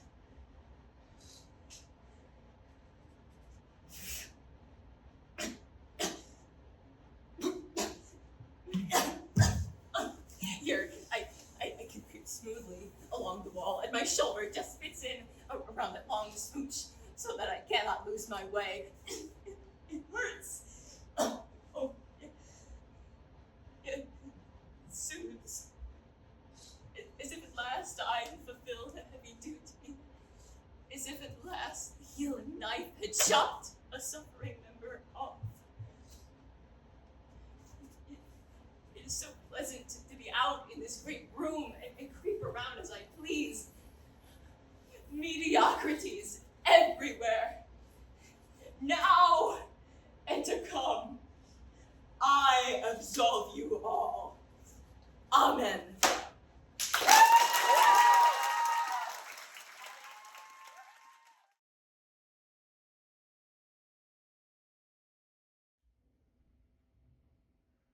Shit. I think this might really be happening. Okay, the things you need to know. This is the basement. It's way safer down here. The door's locked. Of course, what's the lock really gonna do against a natural disaster? Did I mention this was a tornado? Yeah, sorry, I do that. You're like, you said disaster, but didn't specify. Tornado, like, right out there. My mom, she actually saw one when she was a kid. And you know what her little mind did? Named it Oliver. Because, of course, Oliver is a man. Her bedtime stories used to scare the crap out of me. Obviously, they still do. What would you do if you were caught in a natural disaster? Maybe now you would have a completely logical plan. But if we were really in danger, would we be able to get out in time? Natural Shocks by Lauren Gunners. My mom. The song she sang every day. Judy Garland, about being happy and hallelujah. And suddenly she's all like, and here comes Judgment Day. And then she kind of side-eye me on Judgment Day, Angela. It actually looks clear out there. Nature is such a liar. I have no problem with lying. Sometimes it just makes things easier. Sometimes I'll just say something confidently and factual, and then I'll realize that is absolutely not true. So yeah, door locked, window closed, blankets, bottled water, gun in the closet. Sense and Sensibility in case I get bored. Oh, y'all got wigged out when I said there's a gun, didn't you? It's in a safe, it's not gonna go off. That's all I need. A pistol and a tornado. Anyway, I'm sorry we had to meet like this. See, this is when I wish I was more like my mom. She would have had a way better plan. But what are the chances? Actually, I know the chances. Because I'm an insurance agent. And now you're thinking, great, an insurance agent in a disaster? Don't worry, I'm sure you're covered. And I can be as morbidly humorous as my dog knows. I'm kidding. I don't have a dog. I would love a dog, but my husband would hate it. This is not the time to worry about fictional pet, Angela. Here, I always have dice. I mean, life is just a game of chance. It's chance that we're here right now, isn't it? It all makes me think of Hamlet. I know that's not what you were expecting, but really. When I'm decoding peril, I think of the big speech. To be or not to be. And he's like, really, what are our choices here? To die, to say we end the heartache, and the 1,000 natural shocks. That the dread of something after death makes us rather bear those ills we have. That sums up humanity pretty well, I think. We're just scared shitless. I am. Sitting here thinking of what's to come. And those 1,000 shocks, that's my entire life's work. Have you seen that footage of a house while a tornado rips through it? Well, pretty soon you might have some comparable experience, but tornadoes can't change their minds. That's why only humans are evil. We know better. We're supposed to. Nature isn't evil, but it isn't kind either. Cancer is all natural too, you know? My mom died of cancer. God, was it 3 years ago? Mom, I wish you peace. Sing that song you sang every day and be happy. Because that is the greatest lie of my life. Telling myself, my mother, and the rest of the world that I am happy with him. But I'm not. And I'm going to leave him. But I haven't. Hamlet, again, to go or not to go. Okay, don't get weirded out. He doesn't like smack me or anything. It hasn't been that bad. Just, dear God, please protect me, protect us all. I did not want to get real right now. And look, sure, I lied. He does hit me. I used to think I deserved it, but I don't deserve it.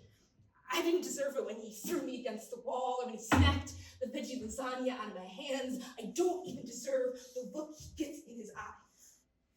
But I can tell he's trying to decide whether I deserve it or not. That look. He pointed gun at me yesterday. So tonight, I leave. My mother would be thrilled. I'm leaving you because I can't do this anymore. But more importantly, you cannot do this to me anymore.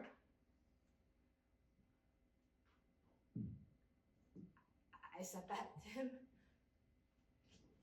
He got pretty mad, a different kind of mad, like a calm before a, yeah. What kind of complicity is that? Holding that knowledge and doing nothing? Who does that make me? Someone who lies to the whole world to make it all easier. That's what I came down here. My gun is down here. He doesn't know I have a gun, and shit, I think this might really be happening, and the things you need to know, I tried to leave him, and of course it's a man. And a pistol in a tornado. And the tornado is the man, and the man is upstairs. And he has a gun. And knows now that I'm in the basement. And the 1,000 natural shocks.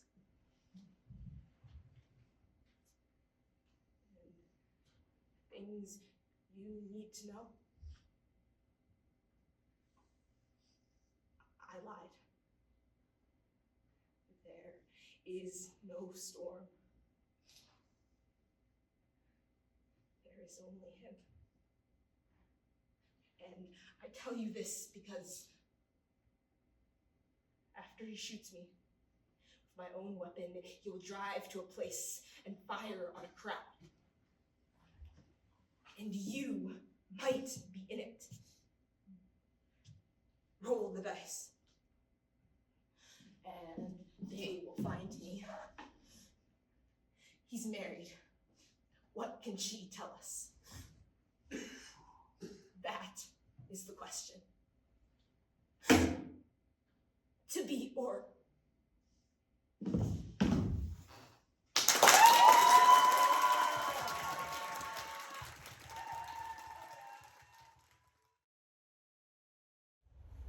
Philadelphia has run out of coffins. Bodies pile rotting on street corners. Blood and lung fluid ooze into the gutters, which is only added to by the fact that people are collapsing on the streets. All 31 hospitals in the city are packed to capacity.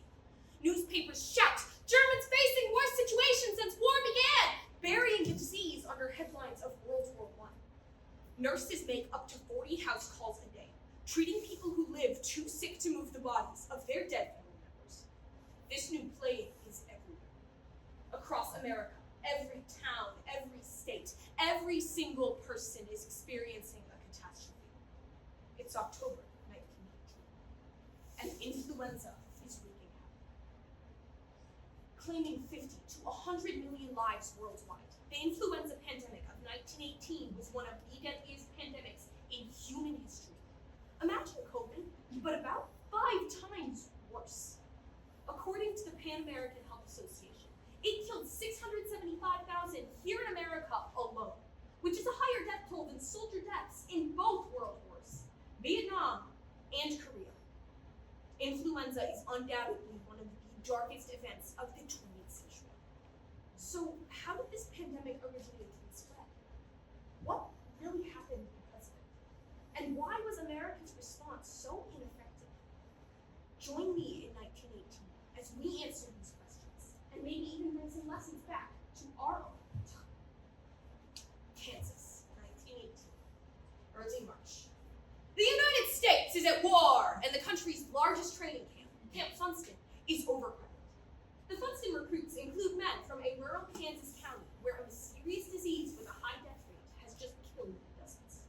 On March 4th, over 100 men at Funston report cases of them will die within 1 week. In another, influenza has pervaded most of the major American military centers. But despite slowly mounting death tolls, 84,000 American men still board troop ships from Europe that month. The virus spreads to the trenches of the Great War, and from there, to the world. And it is not looking good, because according to PBS, Great Britain reported 31,000 cases of influenza in June alone. The U.S. Surgeon General even estimated that 40% of the American army had caught the flu. But by summer's end, the disease just disappears. British hospitals even report that influenza has struck its last victim, but really, the disaster is just beginning. You see, influenza has mutated over the summer, and its death rate has surged up 2,500%. Philadelphia, 1918, late September. Doctors begged the mayor to cancel, but the Liberty Loan Drive is too important. 200,000 Philadelphians flood the streets alongside marching bands and parade floats. Posters rally to buy U.S. government bonds to raise money for the war effort. You gonna buy war bonds? Unbeknownst to the paraders, there have already been several outbreaks of influenza along the East Coast, originating from military camp divots. This is a new strain of flu, one that can kill a person within 12 hours. The U.S. Surgeon General even orders the Army to halt all troop transports from camp divots. But the Army ignores them. That's why it is no surprise when 72 hours later, 139 people die in Philadelphia in one day. All hospitals in the city are now full. The morgues, cemeteries, and even mass graves soon to follow. Where are all the medical personnel? 75% of the city's doctors and nurses are serving in France with the troops. This war was a bad idea. Massive shortages of aid ensue. Dr. Victor Vaughn's memoir recalls that the sick are placed in cots until every bed is full and yet others crowded. In the morning, the dead bodies are stacked about the morgue like cordwood. What are the public health authorities doing about all this? Very little. The Philadelphia Public Health Director falsely proclaims that the peak of the epidemic has been reached. Because of this misinformation, it takes almost a week for authorities to order a full shutdown of the city, by which time, it's too late. 12,000 died in Philadelphia within 6 weeks. Through early 1919, the flu ravages America. Detroit, 1,700 deaths. San Francisco, 3,000. Chicago, 10,000. New York, 31,000 deaths. By 1919, over 3% of the world is gone. 675,000 Americans are dead. And in hindsight, it's pretty clear that this could have been avoided. So, what was it exactly that went so wrong with the U.S. influenza response? There were three main problems, four if you include Woodrow Wilson. First, response. And just to be clear, there was a response. Eventually, pretty much every major city established quarantines, closed down businesses, and distributed pieces of propaganda like that. Anyway, keyword there being eventually. Government officials everywhere were very slow to declare an emergency. It wasn't just Philadelphia. Why? This brings us to problem 2, wartime censorship. When the United States entered the war, President Woodrow Wilson passed the Espionage and Sedition Acts, which made it illegal to publish any disloyal information about the government of the United States to keep the public focused on the war effort. He made it illegal to criticize the U.S. government because morale. Did this do anything helpful? Much like everything else he did, no. Government backlash actually caused the press to be extremely wary of printing information to combat influenza. Do not even discuss influenza. Talk of cheerful things was an actual quote from the Philadelphia Inquirer. This political climate was directly caused by problem 3. Remember how the U.S. Army refused to halt troop transports from Camp Evans? This was because the government was prioritizing support for the war over preventing influenza, which is pretty ironic, considering that soldiers who died in World War I died of the flu. This rationale created a deadly climate of ignorance. And who knows? Maybe had the US government listened to the warnings of public health officials, tens of thousands more people would have survived 1918. Revisiting influenza after a modern pandemic makes the moral of this story increasingly clear. The warnings of scientists are invaluable. In 1918, ignoring doctors killed thousands, and this lesson held true in our own community. In fact, Scientific American even lists the main problems with the US's COVID response as downplaying danger and sidelining experts, inadequate quarantines, and absence of a strong national policy. That criticism could have been pulled out of 1918. So maybe it would do us well to remember our own disease-ridden catastrophe. Because we cannot prevent another pandemic, but we can prevent another influenza.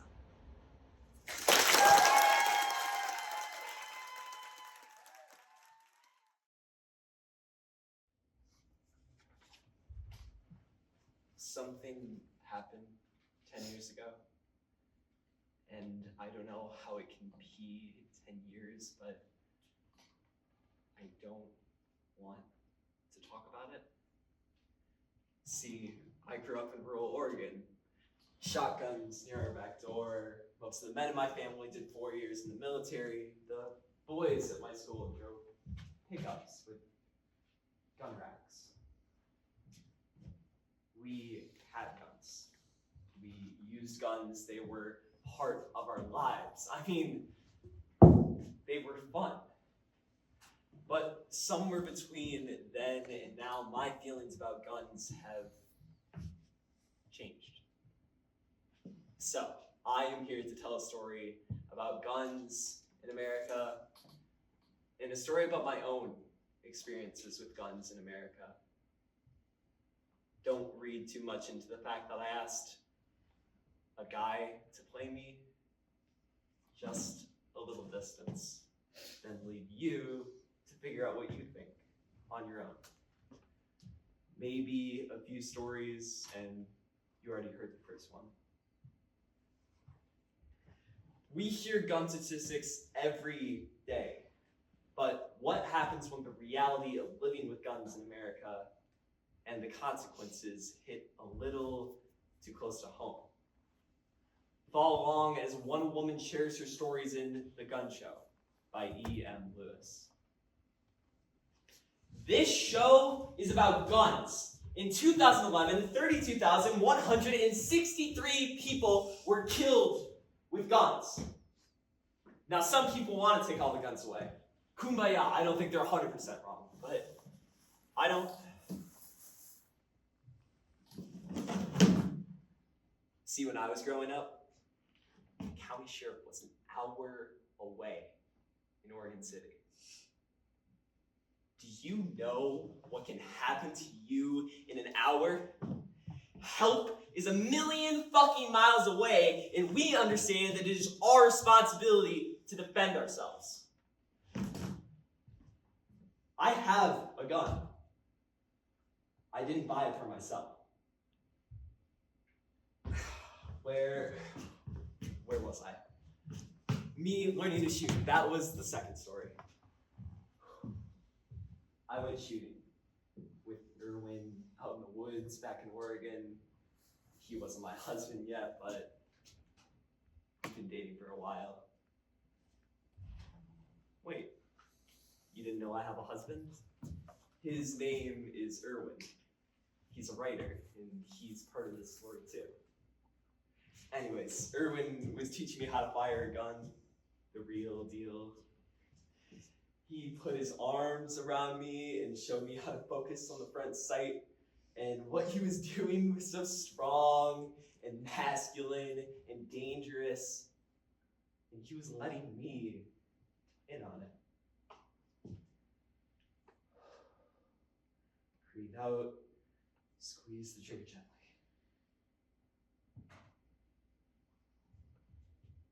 Nobody ever made me feel safe like he made me feel safe before. That was the second story. Here's the third story. It's night, it's quiet, I'm working at an independent bookstore. This older guy walks in and I say, "May I help you?" And there is a really big gun pointed at me, and suddenly my mind slips out from my body to someplace up above like a deer caught in headlights. The man's hands are shaking as the gun is pointed at me as I pull out the cash register. "Get the money out of the register." The man's hands are shaking as the gun is pointed at you, and you understand that if he doesn't shoot you on purpose, he may as well just shoot you accidentally. "Get down on the ground!"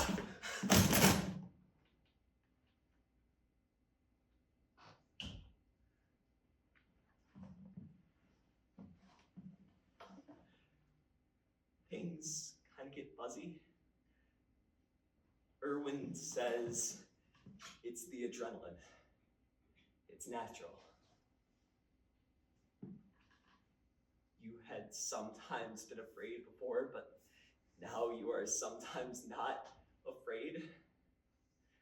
But as you write this, words run through your head. I will never be the same. I will never be the same. That was the third story. I've been thinking about this gun thing a lot. And what I think it comes down to is safety. That's what we all have in common. We want to be safe. I have something happened 10 years ago.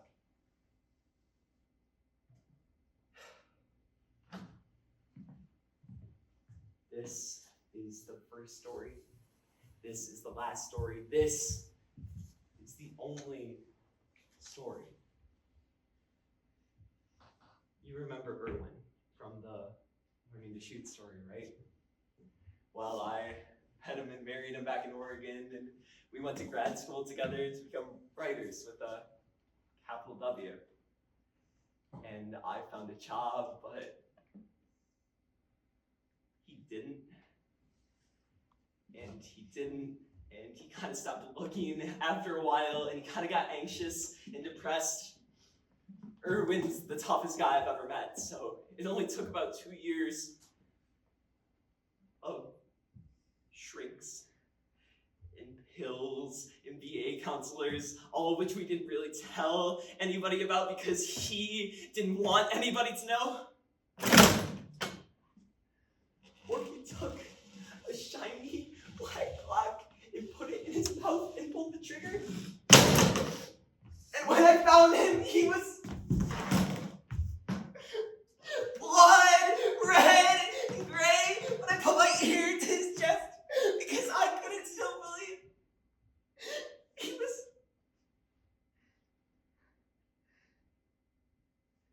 19,134 people killed themselves with guns in 2003. Plus one. 19,135. Guns don't equal safety. No guns don't equal safety. There is no fucking safety. I don't want to take everybody's guns away, but I sure wish I'd manned up and taken his guns away.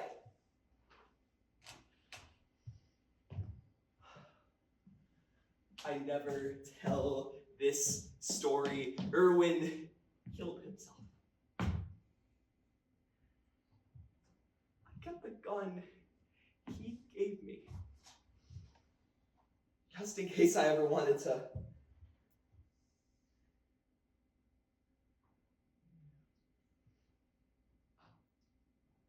Write a play about guns. all I have to give you tonight is the story that I never tell.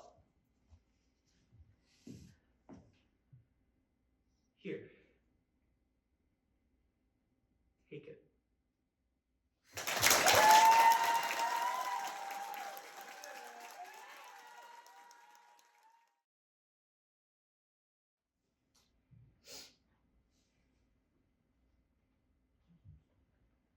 The worst part about being naked and then being hit by a car is that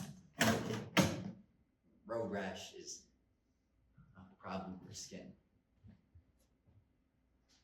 Why was I naked in the middle of the road at noon? I'm glad you asked, imaginary other half of this conversation. I have no idea.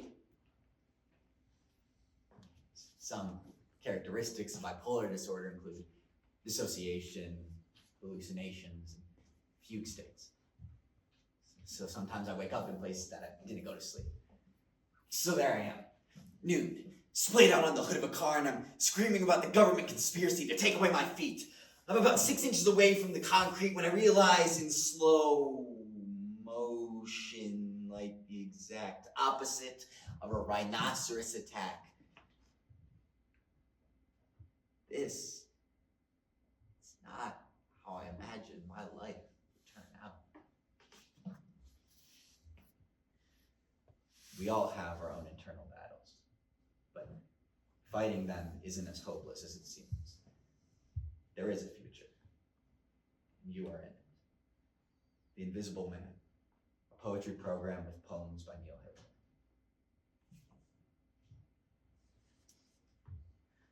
When I was little, I broke both my ankles jumping off a roof because I was sure a cape would enable me to fly. My parents attributed this to my strong imagination. Last year, my therapist called it a delusion. I failed to see the difference. Also, I really can fly and see the future, make stupid people leave coffee shops with my mind. 43% of the time. The point is, here is a list of things my brain has told me to do.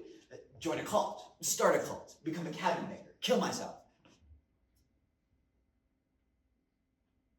So, in essence, become a cabinet maker. Fight animals that are much fightier than me, like bears. So, in essence, kill myself.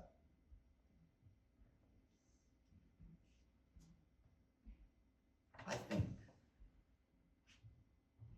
a lot about killing myself.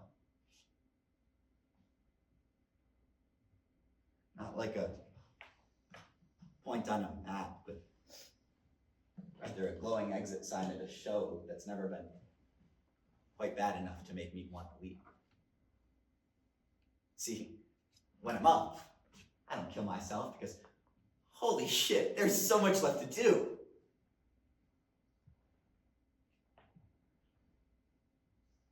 When I'm down,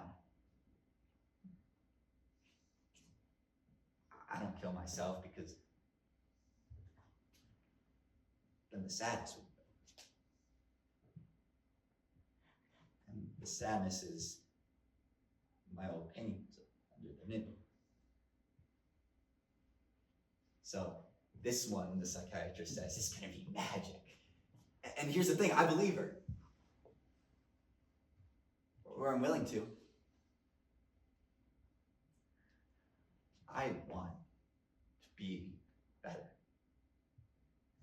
Because see, the Lexapro made me tired, the Abilify made me tired, the Prozac makes me less tired, but I'm still pretty tired, but maybe that's because depression makes you tired. Anyways, I just finished downplaying my intrusive thoughts about suicide to my new psychiatrist. They're not that bad. I mean, sure, they're every day, but I don't have a plan. Or anything. And she tells me Amygdala is gonna be magic. I'm ready to believe in magic. Give me an elephant and all the right mirrors. Give me a bullet suddenly cradled in the palm. Something has to disappear. Please.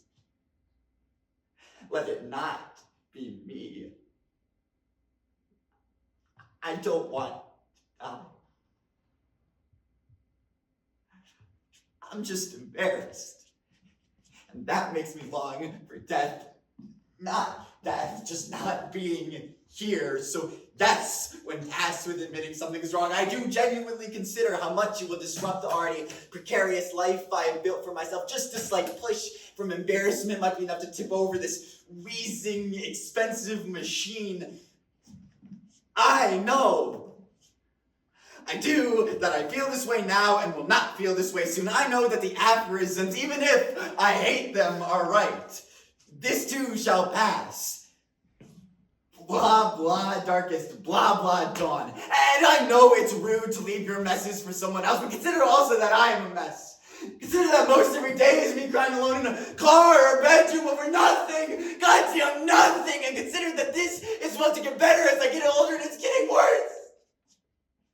No one warned me I would just get more anxious. Consider the future and how I've seen it, and maybe it's not worth seeing it. I am trying to do what my therapist recommended and just sit in silence, but the ringing in my ears has become a bell, and a conspiracy of bells, and my brain is shouting over the top of it, I'm gonna kill myself, and I try to think about my therapist whose name is Aaron.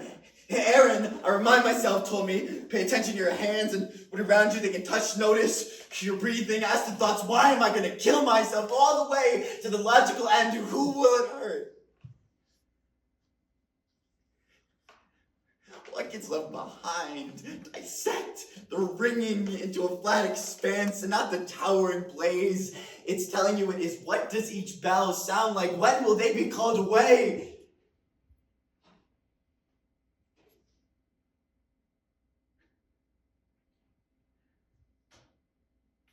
Notice your hands.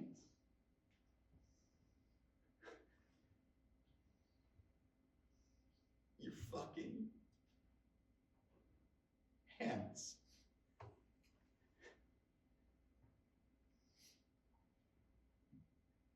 The more we say it, the more it sounds like I think. Therefore, I will be. I have thought and thought myself into corners made of words and nightmares, and what has it gotten me but more thoughts? So please, if you want to continue existing, do something! The future has been at war. But it's coming home. So soon. The future is the map and the treasure. The future is the child in a cave. I saw the future. I did. And in it,